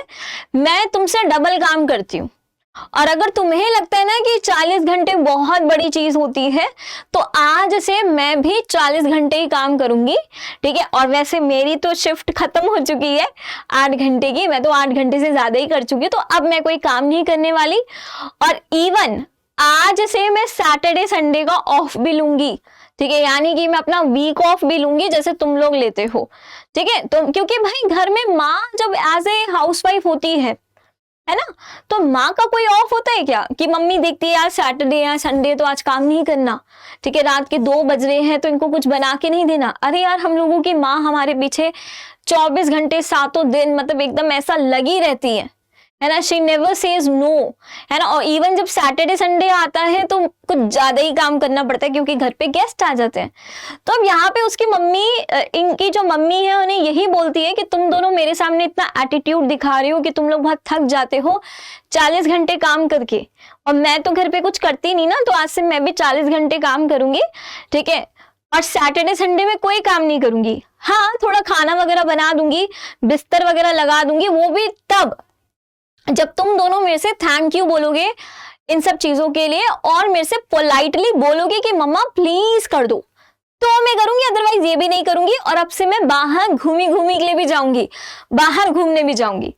तो अब जब इस तरीके से पूरा हो जाता है ना माहौल सेट, कि बच्चों की अकल ठिकाने लगा दी है, पति को भी पूरी रियलिटी बता दी है कि भाई तू भी कोई हीरो नहीं है, ठीक है, बाहर लोग तुझ पे हंसते ही हैं, तो अब ये सब होने के बाद इन तीनों को रियलाइज होता है कि ये लोग कितने सेल्फिश, कितने डिमांडिंग थे, ठीक है, एंड ये बिल्कुल भी मिसेस पियर्सन को अच्छे से ट्रीट नहीं करते थे। तो यानी कि जब माँ अपने पे आ गई ना, जब माँ ने अपना असली रूप वो सख्त माँ बन गई, तो अब इन तीनों को अकल आई है, ठीक है, राइट। Okay.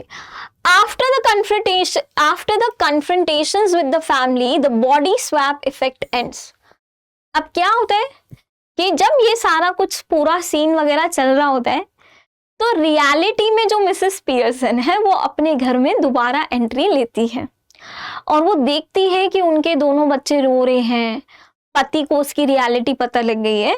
तो वो मिसेस फिट से कहती है कि बस बहन, अब बहुत हो गया, अब मैं अपने घर को इतना उजड़ा हुआ नहीं देख सकती, ठीक है, कि बेटी मेरी रो रही है, बेटा परेशान है, पति परेशान है, तो अब प्लीज हम दोबारा से अपनी पर्सनालिटीज एक्सचेंज करते हैं। मैं दोबारा से मिसेस पियर्सन बन जाती हूँ, तुम दोबारा से मिसेस फिट्स बन जाओ, अब मुझे बस ये और नहीं करना। तो रियल वाली मिसेस पियर्सन की रिक्वेस्ट पे असली वाली मिसेस फिट्स क्या करती है, मंत्र दोबारा से पढ़ती है, ठीक है, और बॉडीज को दोबारा से एक्सचेंज कर देती है, ठीक है, दोबारा से स्वैप हो जाता है। इसके बाद मिसेस फिट्स मिसेस पियर्सन को समझाती है कि देखो, मैं सख्त थी इसलिए तुम्हारी फैमिली अब सुधर गई है, अब तुम अपनी फैमिली को जैसे कहोगे ना, तुम्हारी फैमिली बिल्कुल वैसे करेगी। तो प्लीज अपनी फैमिली को जाके अब रियलिटी मत बता देना, ठीक है, कि थोड़ी देर पहले उनसे तुम नहीं मैं बात कर रही थी, ठीक है, उन्होंने मुझे फेस किया था। तो ऐसे कोई भी ये बॉडी स्वैप वाला रियलिटी उनको मत बता देना, और जाके सॉरी वॉरी मत बोलना, क्योंकि अगर दोबारा से तुम वो गाय बन गई ना, फिर तुम्हारे बच्चे तुम्हारे सिर पे चढ़ जाएंगे, फिर तुम्हारा पति तुम्हारे सिर पे चढ़ जाएगा, एंड ये लोग तुम्हारी कदर नहीं करेंगे। तो मिसेस फिट्स उसको अच्छे से समझाती है कि देखो, अब तुमने ऐसे ही, ठीक है, स्ट्रिक्ट रहना है, ओके, तभी ये लोग तुम्हारे कंट्रोल में रहेंगे। With her new insight and confidence, Mrs. Pearson keeps some of the assertiveness she gained during the swap, ठीक है। तो अब क्या होता है कि जो मिसेस पियर्सन है, मिसेस फिट्स की एडवाइस पे थोड़ी सख्ती रहती है। She suggests a family rummy game. वो अपनी अब क्या होता है, मिसेस फिट्स चली जाती है, ठीक है, अपने घर वापसी, और मिसेस पियर्सन अपनी फैमिली को बुला के पूछती है कि तू बताओ फिर आज का क्या प्लान है, आज क्या करना है। तो तीनों कहते हैं कि जैसा आप कहें, वैसे जो आप कहेंगी वो करते हैं। तो मिसेस पियर्सन कहती है कि ठीक है, तो फिर हम एक काम करते हैं, हम पहले तो एक रमी गेम खेलते हैं, मेरा बहुत मन है, रमी गेम खेलते हैं, और उसके बाद डोरिस और सिरिल तुम दोनों क्या करना, तुम लोग ना आज तुम लोग खाना बनाना, आज तुम लोग सपर बनाना, यानी क्या तुम लोग शाम का खाना बनाना, ठीक है। सो ऐसा करते हैं।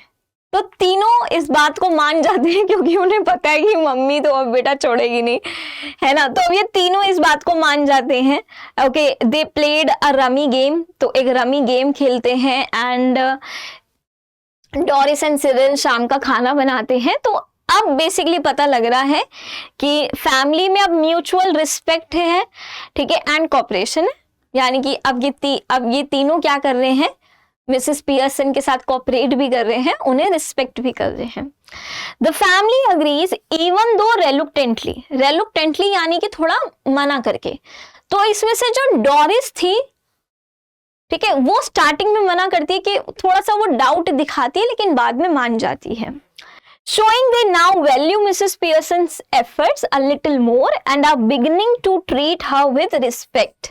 ठीक है, तो एंड में क्या होता है कि अब ये तीनों मिसेस पियर्सन को अच्छे से ट्रीट करते हैं एंड उनकी रिस्पेक्ट करने लग जाते हैं। ओके, क्लियर है ये वाला भी चैप्टर पूरा, ठीक है। तो मम्मा की वैल्यू करनी चाहिए भाई।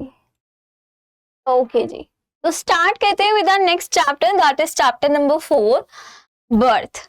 ठीक है, अब ये कहानी है एक डॉक्टर के बारे में, ठीक है, जिन्हें स्टार्टिंग में तो ऐसा लगता है कि बहुत वो परेशान होते हैं, बहुत अपनी पर्सनल लाइफ में वो दुखी होते हैं, लेकिन फिर एक रात अचानक से उनके पास में एक केस आता है और वो केस उनकी पूरी लाइफ को बदल के रख देता है। Like it was a turning point in his life. अब ऐसा क्या केस आ जाता है, तो इसको हम देखते हैं, एंड कैसे वो उनकी लाइफ को बदल देता है, एक डॉक्टर की लाइफ को बदल देता है, उसको समझते हैं। पूरी कहानी किसके बारे में है, डॉक्टर एंड्रयू मेंसन के बारे में है। एक कमेंट सेक्शन में आपको होमवर्क करना है, कमेंट सेक्शन में मुझे फटाफट बताइए कि ये चैप्टर कौन सी बुक से लिया गया है। आपकी बुक की स्टार्टिंग में, चैप्टर की स्टार्टिंग में ही दे रखा है कि ये जो चैप्टर है किसी एक बड़ी किताब का हिस्सा है, तो कौन सी किताब का हिस्सा है, कौन सी बुक से ये चैप्टर लिया गया है, ये बताना है, क्योंकि यहां से 1 नंबर का क्वेश्चन आपके एग्जाम में भी पूछा जाता है, एंड आप लोग लिख के आ जाते हो स्नैपशॉट्स, ठीक है। Snapshot is not the correct answer. Okay. So कहानी की शुरुआत होती है डॉक्टर एंड्रयू मेंसन के इंट्रोडक्शन से, ठीक है। ये एक डॉक्टर है, ठीक है, अभी इन्होंने क्वालिफिकेशन अपनी ली है, एंड यंग डॉक्टर है, और एक छोटे से, ठीक है, वेल्श माइनिंग टाउन जिसका नाम है ब्लेनली, ठीक है, वहां पर ये काम करते हैं, ठीक है। सो अभी नए डॉक्टर बने हैं, अभी पढ़ाई खत्म की है और क्या कर रहे हैं, प्रैक्टिस में है। तभी इनको लेट नाइट कॉल नहीं, मतलब लेट नाइट इनके पास में एक केस आता है। Around midnight as Andrew returns home, ठीक है।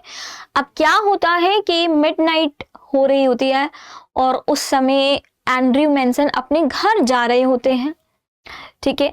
After a difficult evening and emotional turmoil, इसका मतलब क्या होता है कि जब एंड्रयू मेंसन अपने घर जा रहे हैं ना, तो वो बहुत दुखी है उस टाइम पे, इमोशनली वो काफी डैमेज्ड है, इमोशनली काफी वो हर्ट है, एंड जहां से वो आ रहे हैं, ठीक है, तो वहां पे भी उनका कुछ अच्छा नहीं रहा।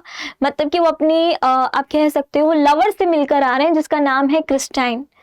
तो अपनी लवर से मिलकर आ रहे हैं क्रिस्टाइन, और उसके साथ में थोड़ी उसकी डिफिकल्ट इवनिंग रही, तो कुछ आप बोल सकते हो उनका मूड ठीक नहीं है बिल्कुल भी।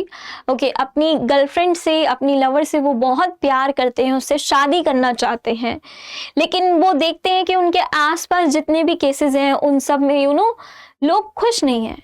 मतलब वो देखते हैं कि बाकी लोग जिन्होंने शादियां की है वो खुश नहीं है अपनी शादियों में, और अपनी लवर से वो शादी करना चाहते हैं। तो उनकी जो इवनिंग रही है वो काफ़ी डिफिकल्ट रही है, काफ़ी दुखी है वो, अपनी लवर से ही वो मिलकर आ रहे होते हैं, और जब वो घर जा रहे होते हैं, ठीक है, उसी वक्त उसी वक्त वो देखते हैं कि उनके घर पर उनसे मिलने के लिए कौन आया है, जो मॉर्गन आए हैं, ठीक है। यानी कि एक पर्सन है और ये एकदम घर में नहीं आते, मतलब मिसेस एंड सॉरी आप कह सकते हो कि जो डॉक्टर एंड्रयू मेंसन है, ठीक है, वो अपने घर पहुंचते हैं और बाहर ही, ठीक है, घर के बाहर ही वो देखते हैं कि जो डॉक्टर एंड्रयू मेंसन है वो देखते हैं कि जो मॉर्गन नाम का व्यक्ति उनका वेट कर रहा है।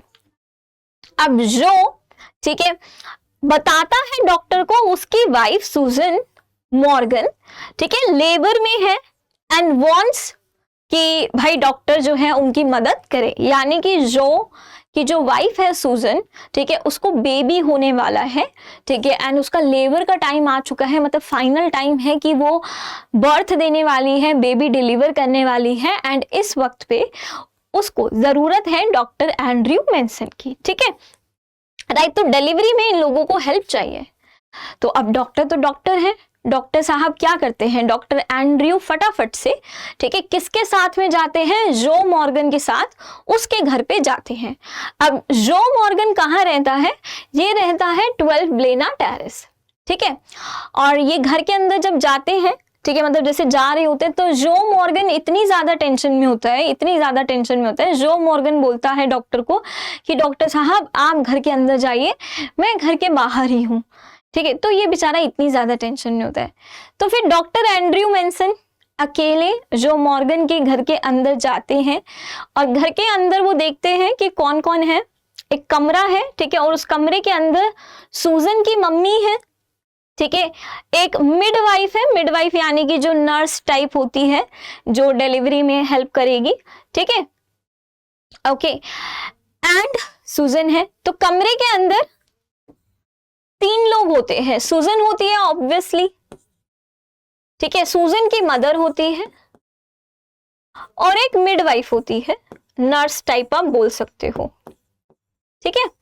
ये 3 लोग कमरे के अंदर होते हैं एंड 4th पर्सन अब जो कमरे के अंदर एंटर किया है वो कौन है, हमारे डॉक्टर जी, ठीक है। अब डॉक्टर को देख के सुजन की जो मम्मी है वो डॉक्टर को ऑफर करती है चाय, ठीक है, एंड उनसे वो बोलती है कि देखिए डॉक्टर साहब आप जाइएगा मत, ठीक है, क्योंकि हमें आपकी बहुत जरूरत है, and ask him not to leave before the baby is born, showing their trust in him, ठीक है। तो वो बोलती है कि देखिए डॉक्टर साहब हमें ना मतलब जरूरत है आपकी, तो प्लीज आप जाइएगा मत, है ना, इनडायरेक्टली देखो, क्योंकि क्या है, डॉक्टर आया है, वो डॉक्टर से चाय वगैरह पूछ रही है ना, तो इसका मतलब वो चाहती है कि डॉक्टर रुके रहे। ऐसा ना हो कि डॉक्टर को लगे कि अरे यार अभी तो इस केस में वेट करना पड़ेगा, तो मैं काम करता हूँ, चला जाता हूँ, थोड़ी देर बाद आऊंगा, है ना। तो इसलिए उसकी जो मम्मी है चाय वगैरह पूछती है, ओके, कि भाई डॉक्टर रुके रहे। तो इससे हमें क्या पता लगता है कि जो सुजन की जो मम्मी थी वो काफी क्या थी, एक्सपीरियंस्ड थी, है ना। Inner thoughts and waiting. अब while waiting for the birth, Andrew is mentally tired. अब क्या है, देखो ऐसा तो है नहीं कि डॉक्टर गए, ठीक है, और सुजन ने एकदम से बेबी को डिलीवर कर दिया, भाई उसमें भी थोड़ा वेट करना पड़ता है, टाइम लगता है ना, कि जब वो एकदम फाइनल टाइम आ जाए कि हाँ कि अब वो डिलीवर कर रही है ना, तो उसमें भी वेट करना पड़ता है। तो अब ये वेट लगभग 1 घंटे का होता है और इस 1 घंटे के दौरान हमारे जो डॉक्टर एंड्रयू मेंसन है वो किचन में बैठकर वेट कर रहे हैं, ओके, एंड इस समय वो मेंटली बहुत ज्यादा टायर्ड है, ठीक है, उनके दिमाग में बस अपनी लवर चल रही है, क्रिस्टाइन चल रही है, उसी की सारी थॉट्स चल रही है एंड काफी ज्यादा डिस्ट्रैक्टेड है because of personal thoughts about his relationship and life. तो अपनी पर्सनल लाइफ को लेके, अपने पर्सनल रिलेशनशिप को लेके वो क्या है, बहुत ज्यादा दुखी है, बहुत ज्यादा परेशान है। उनको ये है कि यार मुझे अपनी गर्लफ्रेंड क्रिस्टाइन से शादी करनी है, अपनी लवर से शादी करनी है, लेकिन वो आसपास देखते हैं कि शादी में लोग फेल हो रहे हैं, लोगों की शादी सक्सेसफुल नहीं हो रही है, तो उनके दिमाग में यही सब कुछ चल रहा है, तो काफी परेशान वो है। He reflects on life, तो क्या क्या सोच रहे हैं, वो लाइफ के बारे में सोच रहे हैं, शादी के बारे में सोच रहे हैं, प्यार के बारे में सोच रहे हैं, अपने पास्ट एक्सपीरियंस के बारे में सोच रहे हैं, एंड सुजन के लिए भी वो अपने आप को प्रिपेयर कर रहे हैं, क्योंकि सुजन की उन्हें क्या करवानी है, डिलीवरी करवानी है। अब द डिफिकल्ट डिलीवरी, अब फाइनली डिलीवरी का टाइम आ जाता है 1 घंटे बाद. As the delivery begins, Susan goes into labor and after a long and painful effort, the baby is born lifeless.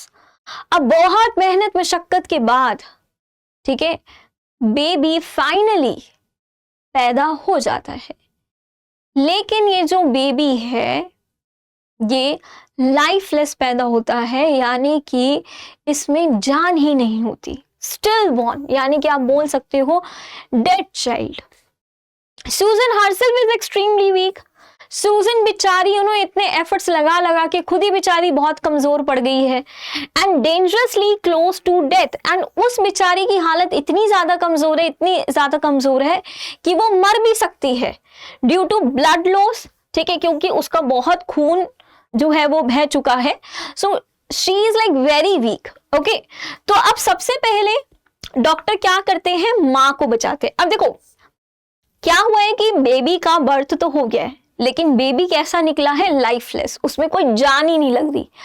अब डॉक्टर इस डिलेमा में फंस जाते हैं कि पहले माँ को बचाऊं या पहले बच्चे को बचाऊं, पहले क्या करूं. मतलब बच्चा पैदा हुआ है लाइफलेस, उसमें कोई जान ही नहीं लग रही. इधर जो माँ जो जिंदा है वो मरने के बिल्कुल उस पे है, कगार पे है कि भाई वो मरने वाली है जस्ट, है ना अभी. तो अभी मैं किसको बचाऊं, बच्चे को या माँ को. तो यहाँ पर डॉक्टर एंड्रयू मेंसन क्या करते हैं, बच्चा मिडवाइफ को दे देते हैं. ठीक है, कि भाई बच्चा नर्स को दे देते हैं पकड़ने के लिए. और वो किसका ध्यान रखते हैं, सबसे पहले माँ का. तो Andrew first focuses on saving Susan, giving her a necessary injection to strengthen her heart. तो एंड्रयू क्या करते हैं, सबसे पहले सूजन को एक इंजेक्शन देते हैं जिससे उसके हार्ट को ताकत मिलेगी. And patiently working to stabilise her condition. ठीक है, और इससे क्या होती है, सूजन धीरे धीरे थोड़ा स्टेबल कंडीशन में आने लगती है. अब सूजन को ठीक करने के बाद,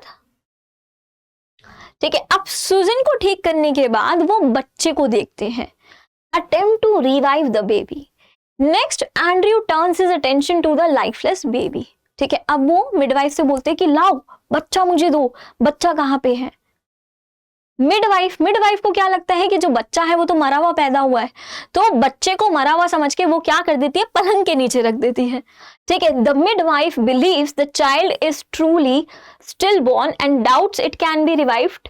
ठीक है, तो उसको तो ये लगता है बच्चा सच्ची में मरा हुआ ही पैदा हुआ है क्योंकि उसमें कोई जान नहीं है, तो वो पलंग के नीचे रख देती है. तो फिर एंड्रयू मेंसन चिल्लाते हैं, ठीक है, फटाफट से बच्चे को पलंग के नीचे से उठाते हैं. ठीक है, एंड कोशिश करते हैं कि उस बच्चे में जान डाल सके. ठीक है, उस बच्चे की सांसें जगा सके. तो अब ये कैसे करते हैं वो, तो सबसे पहले वो क्या करते हैं, मिडवाइफ से बोलते हैं कि फटाफट से जाके 2 बेसिन्स लेके आओ. यानी कि आप कह सकते हो कि 2 बॉल टाइप, 2 बेसिन टाइप वो मंगवाते हैं. ठीक है, एक में वो क्या डालते हैं, गर्म पानी डालते हैं. ठीक है, एक गर्म पानी का बेसिन होता है और एक ठंडे पानी का बेसिन होता है. ठीक है, इन दोनों का टेम्परेचर वो अपने हाथ पे पानी को लेकर फील कर लेते हैं कि मतलब हाँ ठीक लग रहा है ना, कहीं बहुत ज्यादा ना हो. And uses alternating baths to stimulate breathing. और वो बच्चे को क्या करते हैं, ठीक है, गर्म पानी में से निकालते हैं, ठंडे पानी में डालते हैं, ठंडे पानी में से निकालते हैं, गर्म पानी में डालते हैं. ठीक है, तो यानी कि बच्चा, आप ये समझ लो ये बच्चा है. ठीक है, इसको पहले इधर इधर, ठीक है, इधर इधर, इस तरीके से गर्म पानी में से ठंडे पानी में, ठंडे पानी से गर्म पानी में, इस तरीके से वो बच्चे को निकालते हैं ताकि, ठीक है, वो सांस ले सके. ठीक है, ताकि उसके सांसें आ जाए. लेकिन उनका ये वाला तरीका काम नहीं करता, इससे कोई फर्क नहीं पड़ता, बच्चा नहीं जागता अभी भी. ठीक है, वो बहुत डिसअपॉइंटेड जाते हैं एंड्रयू मेंसन, लेकिन अभी भी वो हार नहीं मानते. तो वो क्या करते हैं, आर्टिफिशियल रेस्पिरेशन मेथड को यूज करते हैं. वो क्या करते हैं, बच्चे की जो चेस्ट है, ठीक है, उसको एक टाल से क्या करते हैं, रब करते हैं अच्छे से. ठीक है, उसकी चेस्ट को प्रेस करते हैं, उसको रब करते हैं to get air into the lungs. ठीक है, मतलब वो डॉक्टर है यार. ठीक है, तो उनको ये नहीं है कि यार मैं हार मान जाऊं. ठीक है, अभी वो हार नहीं मान रहे. ठीक है, एक मेथड फेल हो गया तो वो दूसरा मेथड ट्राई करते हैं. एंड ट्राई करते ही रहते हैं और फिर होता है मिरेकल। तो ये बिल्कुल 3 इडियट मूवी वाला सीन हो गया, ठीक है। आफ्टर परसिस्टेंट मतलब क्या, कॉन्टिन्यूसली वो एफर्ट लगा रहे थे हार के बाद भी, तो कॉन्टिन्यूसली एफर्ट लगाने की वजह से एक मिरेकल होता है। About half an hour of intense work, the baby's chest finally gives a small heave. Heave मतलब सांस, ठीक है। तो आधे घंटे के आसपास के बाद क्या होता है कि जो बेबी है उसकी चेस्ट में से एक हल्की सी बहुत छोटी सी सांस निकलती है। देन डीपर ब्रीथ्स, उसके बाद गहरी, ठीक है। एंड द बेबी क्राइज, और फिर फाइनली बेबी रोने लगता है, सिग्नलिंग लाइफ, है ना। हमने यही देखा ना कि बेबी जब पैदा होता है तो रोता ही है, बेबी पैदा हुआ और रोया नहीं, है ना। वो कितनी डेंजरस चीज होती है कि बेबी शायद से जिंदा ही नहीं है। Okay, this moment is a turning point and a miracle in the narrative. तो यही था टर्निंग पॉइंट, जो कि टर्निंग पॉइंट भी था और मिरेकल भी था। किसकी मतलब लाइफ में, एंड्रयू की लाइफ में, है ना। एंड्रयू के लिए मतलब ये कुछ अलग कर दिया उसने, एक लाइफलेस बेबी में उसने लाइफ डाल दी।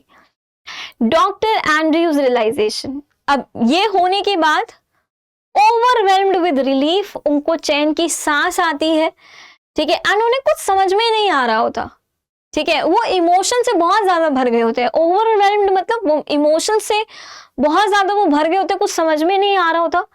चैन की उन्हें सांस आती है, खुश होते हैं वो। Andrew thinks to himself, I have done something, oh God, I have done something,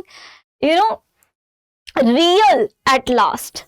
तो अब डॉक्टर एंड्रयू वेंसन को लगता है कि यस यार, फाइनली आज मैंने कुछ रियल करके दिखाया है, फाइनली आज कुछ मैंने रियल किया है, ठीक है। Okay, this shows how meaningful and fulfilling it feels to accomplish something truly significant. तो इससे हमें दिखता है कि उन्हें कितना अच्छा लगता है जब वो फाइनली कुछ इतना मीनिंगफुल काम वो करते हैं, ठीक है। एंड उन्होंने कुछ अचीव किया है, इस टास्क को उन्होंने कंप्लीट किया, तो कितना इंपॉर्टेंट था ये चीज, है ना। And life affirming beyond text books and theoretical knowledge.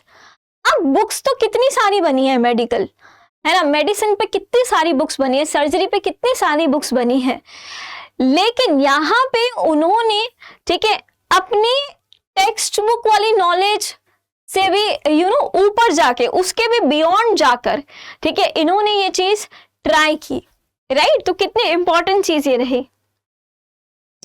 And में क्या होता है, Andrew washes up in the scullery. Scullery मतलब क्या होता है, जो एक किचन होती है छोटी सी जहाँ पे वॉशिंग एरिया वगैरह होता है, तो वहां पे जाते हैं एंड्रयू वेंसन, ठीक है। पानी पीते हैं, ठीक है, क्योंकि बहुत थक गए थे, तो अपने आप को भी रिकवर करते हैं। एंड देन टेल्स जो द गुड न्यूज, ठीक है। उसके बाद वो घर से बाहर आते हैं, जो मॉर्गन को वो बताते हैं कि उनका बेबी और उनकी वाइफ दोनों ठीक है।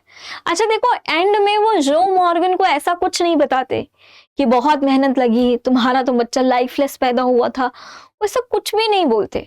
वो बस उसको इतना बोलते हैं कि कॉन्ग्रेचुलेशंस, ठीक है, तुम्हारा जो बच्चा है वो सक्सेसफुली एकदम ठीक है, सक्सेसफुली पैदा हो गया है, एकदम ठीक है, माँ और बच्चा दोनों ही सेफ है, ठीक है। कि जो सूजन है और जो बेबी है दोनों ही एकदम अलाइव है एंड सेफ है। As he walks home at dawn मतलब डे टाइम में, सुबह के वक्त, अब जब वो जा रहे होते हैं अपने घर वापसी, he feels a deep sense of purpose। तो आज उन्हें लगा कि उन्होंने कुछ करके दिखाया है, ठीक है, उनको कुछ अचीवमेंट मिली है, ठीक है। That he has truly made a difference in people's life. आज उन्हें लगा कि उन्होंने एक लाइफलेस बेबी को लाइफ दी है, तो आज उन्होंने किसी के लिए कुछ इंपॉर्टेंट करके दिखाया है, ठीक है। तो अपने मेडिकल वर्क में उन्होंने कुछ अलग किया है, कुछ अचीवमेंट उन्होंने पाई है। ओके, तो ये था आपका chapter number 4, and now let's move to our next topic, that is the tale of Melon City। तो यहाँ तक सब कुछ अभी क्लियर है? ओके, तो स्टार्ट करते हैं with our next chapter. That is your, अच्छा ये चैप्टर नहीं है, ये आपकी एक कविता है, ठीक है, जो कि अगेन बहुत ही फनी है। यानी कि आप एक चीज देखो ना, तो स्नैपशॉट्स के जो सारे चैप्टर्स हैं वो काफी इंटरेस्टिंग है एंड काफी फनी भी है। आप मुझे कमेंट सेक्शन में बताना कि आपको हॉर्नबिल अच्छी लगी या स्नैपशॉट्स अच्छी लगी, ठीक है। ओके, तो स्टार्ट करते हैं। हमारी कविता का नाम है the tale of the late of Melon City. नहीं, ये गड़बड़ आ गया, ठीक है, टेल है, टेल यानी कि कहानी, ठीक है। कहानी किसकी? मेलन सिटी की, यानी कि एक ऐसी सिटी जो किसकी है? मेलन की है। वाओ ठीक है। ओके, तो इन द सिटी, अच्छा ये स्टार्टिंग से मेलन सिटी नहीं थी, अब ये कैसे मेलन सिटी बनी, यानी कि सिटी कैसे एक फ्रूट की बन गई, कैसे मेलन की बन गई, ठीक है, ये हम देखने वाले हैं। सो स्टार्टिंग में क्या होता है कि इस सिटी में, ठीक है, एक राजा होते हैं, ठीक है। देयर वॉज अ जस्ट यानी कि इंसाफ करने वाला, ठीक है, जस्टिस करने वाला एक राजा होता है। प्लेसेड यानी कि बहुत ही काम, जिसे कभी गुस्सा नहीं आता, एक ऐसा राजा होता है, ठीक है, और हमेशा ये लोगों की वेलफेयर के बारे में सोचता है। अब एक दिन ये राजा ऑर्डर देता है कि इसको बनवानी है एक आग, ठीक है, इसको क्या बनवानी है? एक आग बनवानी है, यानी कि ऐसे इसको एक, ठीक है, आग बनवानी है, ठीक है। द किंग ऑर्डर्स एन आग to be constructed over the main thoroughfare, यानी कि जो मेन रोड है, ठीक है, वहां से इसको क्या चाहिए है? एक आग चाहिए। So that people may be edified by it, ताकि ये क्या करें, जब भी इस आग के नीचे से निकले तो ये लोगों को ऐसे मतलब ऐसे उनके साथ इंटरेक्ट कर सके, इंस्ट्रक्शन दे सके, ठीक है, या फिर उनसे से कनेक्ट कर सके। द प्रॉब्लम, अब प्रॉब्लम क्या आती है? The ark was built too low, ठीक है। अब ये जो आग बनती है, इसकी जो हाइट होती है वो बहुत छोटी सी बन जाती है, ठीक है, यानी कि ये आग जो है मतलब इतना बड़ा होने की जगह, ठीक है, ऐसे लो हाइट का बन जाता है, ठीक है, तो ये काफी लो बन जाता है। When the king rode beneath it, ठीक है, एक सेकेंड रुको, इसको हटाते हैं। अच्छा जी, हटेगा नहीं मेरे ख्याल से, बट ठीक है, कोई बात नहीं। तो अब क्या होती है, ये जो आंख है वो बहुत लो हाइट की बन जाती है। अब राजा जब इसके नीचे से निकलते हैं तो उनका क्राउन, ठीक है, टकरा जाता है और गिर जाता है। अब राजा को ये देख के बड़ा गुस्सा आता है, क्योंकि यार ये तो अपमान हो गया राजा का, है ना, कि यार उनका क्राउन जो है वो गिर गया, ठीक है। सो फर्स्ट पनिशमेंट ऑर्डर, तो वो बड़े गुस्से में आ जाते हैं। आज तक जो राजा कभी गुस्सा नहीं किया, उसको पहली बार गुस्सा आ जाता है ये देखकर, क्या देखकर, अरे भाई पेन तो ले ले, हाँ, ठीक है, तो उसको ये देखकर बड़ा गुस्सा आ जाता है कि सबके सामने उसका क्राउन गिर गया। ओके, अब ये सब देख के उसको बड़ा गुस्सा आ जाता है, तो वो कहता है कि मैं पनिशमेंट दूंगा।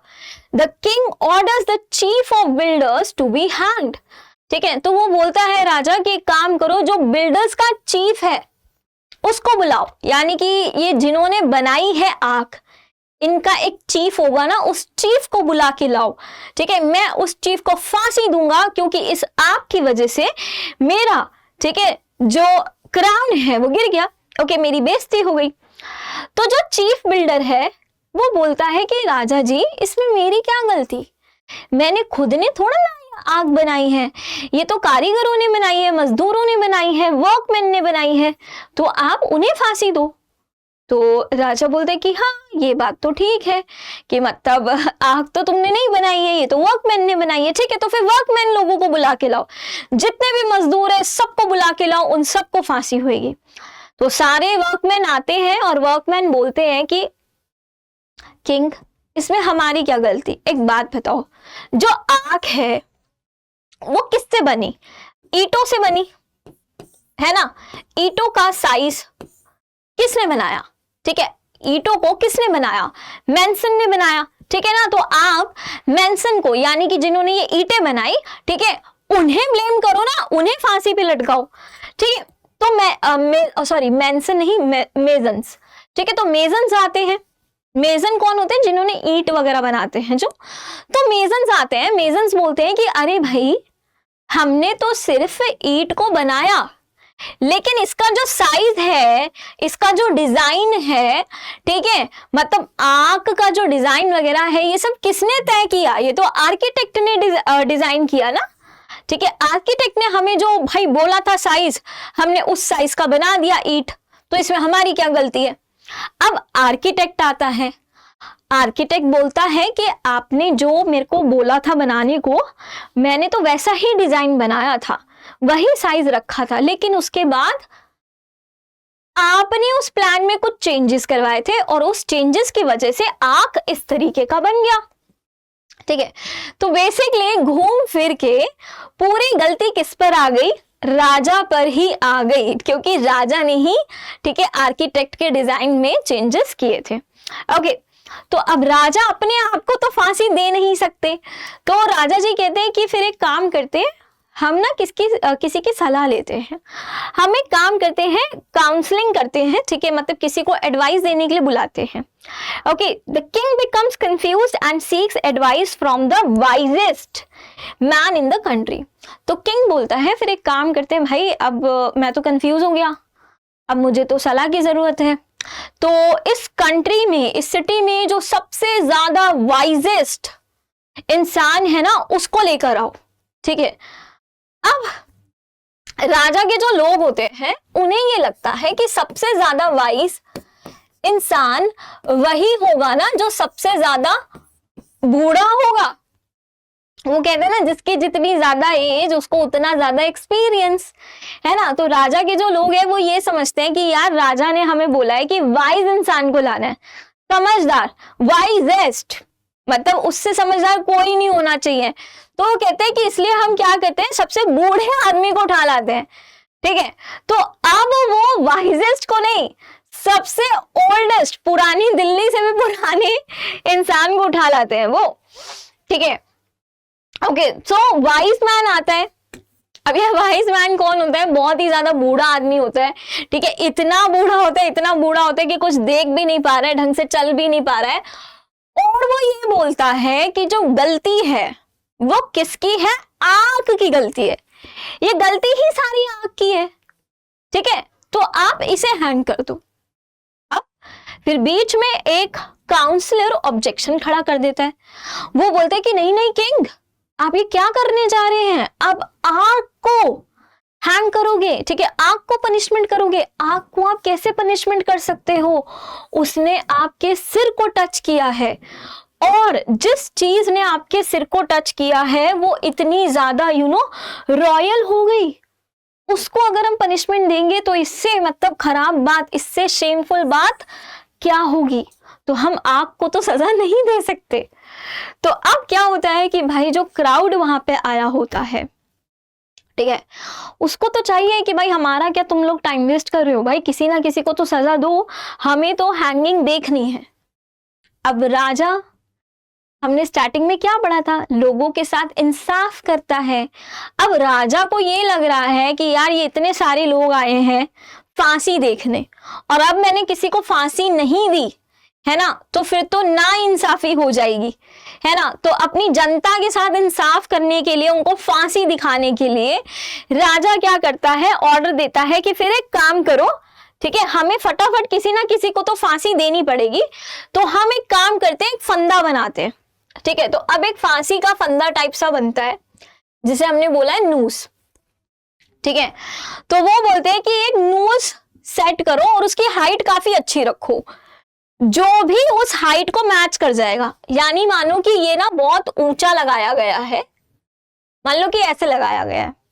अब जो भी पर्सन आएगा, मान लो कोई इतनी हाइट का पर्सन आया, वो इसको टच नहीं कर रहा, उसको फांसी नहीं लगेगी। जो भी इस फंदे की हाइट को मैच कर जाएगा, जो भी इसमें फिट आ जाएगा, हम उसको फांसी दे देंगे। बताओ कितना महान राजा है, ठीक है। तो अब एक एक करके सबको बुलाया जाता है, 1 by 1 people are check to see who will fit the noose. तो एक एक करके सबको बुलाया जाता है और ये देखा जाता है कि कौन इस फंदे में फिट बैठेगा।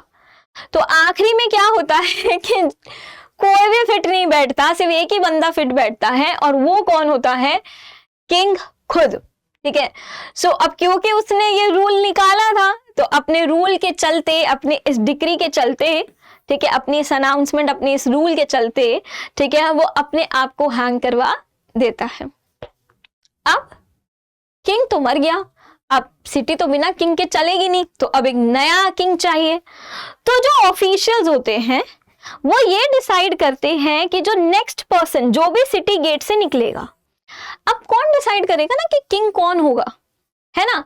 तो ऑफिशियल्स ये अनाउंसमेंट करते हैं कि हमारी सिटी का राजा, हमारी सिटी का किंग कौन होगा, वो वही बंदा डिसाइड करेगा जो सिटी गेट में से निकलेगा, ठीक है। अब जो भी नेक्स्ट पर्सन सिटी गेट में से निकलेगा, ठीक है, वही डिसाइड करेगा कि हमारा किंग कौन होगा, ठीक है। सो जो पर्सन सिटी गेट को पार करके निकलता है वो एक इडियट निकलता है, ठीक है, और उस इडियट का फेवरेट आंसर होता है हर चीज को लेकर मेलन। आप उससे कुछ भी पूछो वो मेलन आंसर करेगा। तुम कौन सी क्लास में पढ़ते हो? मेलन। तुम्हारा नाम क्या है? मेलन। तुम कौन हो? मेलन, ठीक है, राइट। आप उससे कुछ भी पूछ लो, आज मौसम कैसा है? मेलन। तो उसका एक फेवरेट आंसर है हर क्वेश्चन के लिए, वो है मेलन। अब ये होता है एक इडियट, ठीक है। सो अब क्या होता है, जैसे ही ये इडियट सिटी गेट से निकलता है तो इससे ऑफिशियल्स रोक के पूछते हैं कि ये बताओ कि हमारी सिटी का किंग कौन होगा, ठीक है। सो ये इडियट बोल देता है कि आपकी सिटी का किंग मेलन होगा, ठीक है, मेलन वो आंसर कर देता है। सो जो मिनिस्टर्स हैं वो क्या करते हैं, एक मेलन लाते हैं, ठीक है, और मेलन को अच्छे से गद्दी पे बिठाते हैं, उसको ताज वगैरह पहनाते हैं और उसको किंग बना देते हैं। तो इस तरीके से सिटी का नाम पड़ गया, ठीक है, मेलन सिटी। एंड क्या लोग इस बात से खुश हैं? यस, लोग बड़े खुश हैं। पीपल बोलते हैं, वहां के जो लोग होते हैं वो बोलते हैं कि देखो भाई, हमारी सिटी का किंग एक मेलन है और वो हमें बिल्कुल भी परेशान नहीं करता, ठीक है, हम लोग पीस में रहते हैं, ठीक है, और हम सबको फ्रीडम है कि हमें जो करना हम कर सकते हैं, ठीक है। एक वर्ड यूज किया गया है लेज़े फेयर, ठीक है, ये एक इंपॉर्टेंट वर्ड है जो आपको एग्जाम में आ सकता है। This is a French word, ठीक है। फेयर मतलब होता है टू डू और लेजे मतलब होता है फ्री टू डू, ठीक है। यानी कि सिटी के लोग होते हैं वो बोलते हैं कि अरे हमें अपने राजा से कोई प्रॉब्लम नहीं है क्योंकि अब हमें पूरी फ्रीडम है, हमारा किंग खुश है, हम लोग खुश है, and we are free to do anything, हम कुछ भी कर सकते हैं। सो यही हमारे लिए बहुत हमें इससे बढ़िया राजा क्या ही मिलेगा जो जिसके होते हुए हम खुश है ना। तो जब सब खुश है तो हम खुश है, तो हम ओके हैं मेलन सिटी में, and we are okay with the fact कि हमारा किंग एक मेलन है, ठीक है। तो यहाँ पे आपका ये चैप्टर भी खत्म होता है, ये कविता भी खत्म होती है। अब आपको एक छोटू सा काम क्या करना है कमेंट सेक्शन बॉक्स में, ठीक है। सो देखो आपको क्या करना है, आपको सारे चैप्टर्स का, ठीक है, नेम लिखना है और चैप्टर के जो भी राइटर हैं, ऑथर हैं, ठीक है, उनका नेम लिखना है, ठीक है। आपको ये बताना है कि वो चैप्टर किसने लिखा है। तो ये कमेंट सेक्शन में आप लोग करेंगे। एंड सेशन आपको कैसा लगा ये जरूर बताइएगा इन द कमेंट सेक्शन बॉक्स, ठीक है। अब एग्जाम की तैयारी को और बेहतर करने के लिए हमारे चैनल को लाइक, शेयर और सब्सक्राइब करना ना भूलें।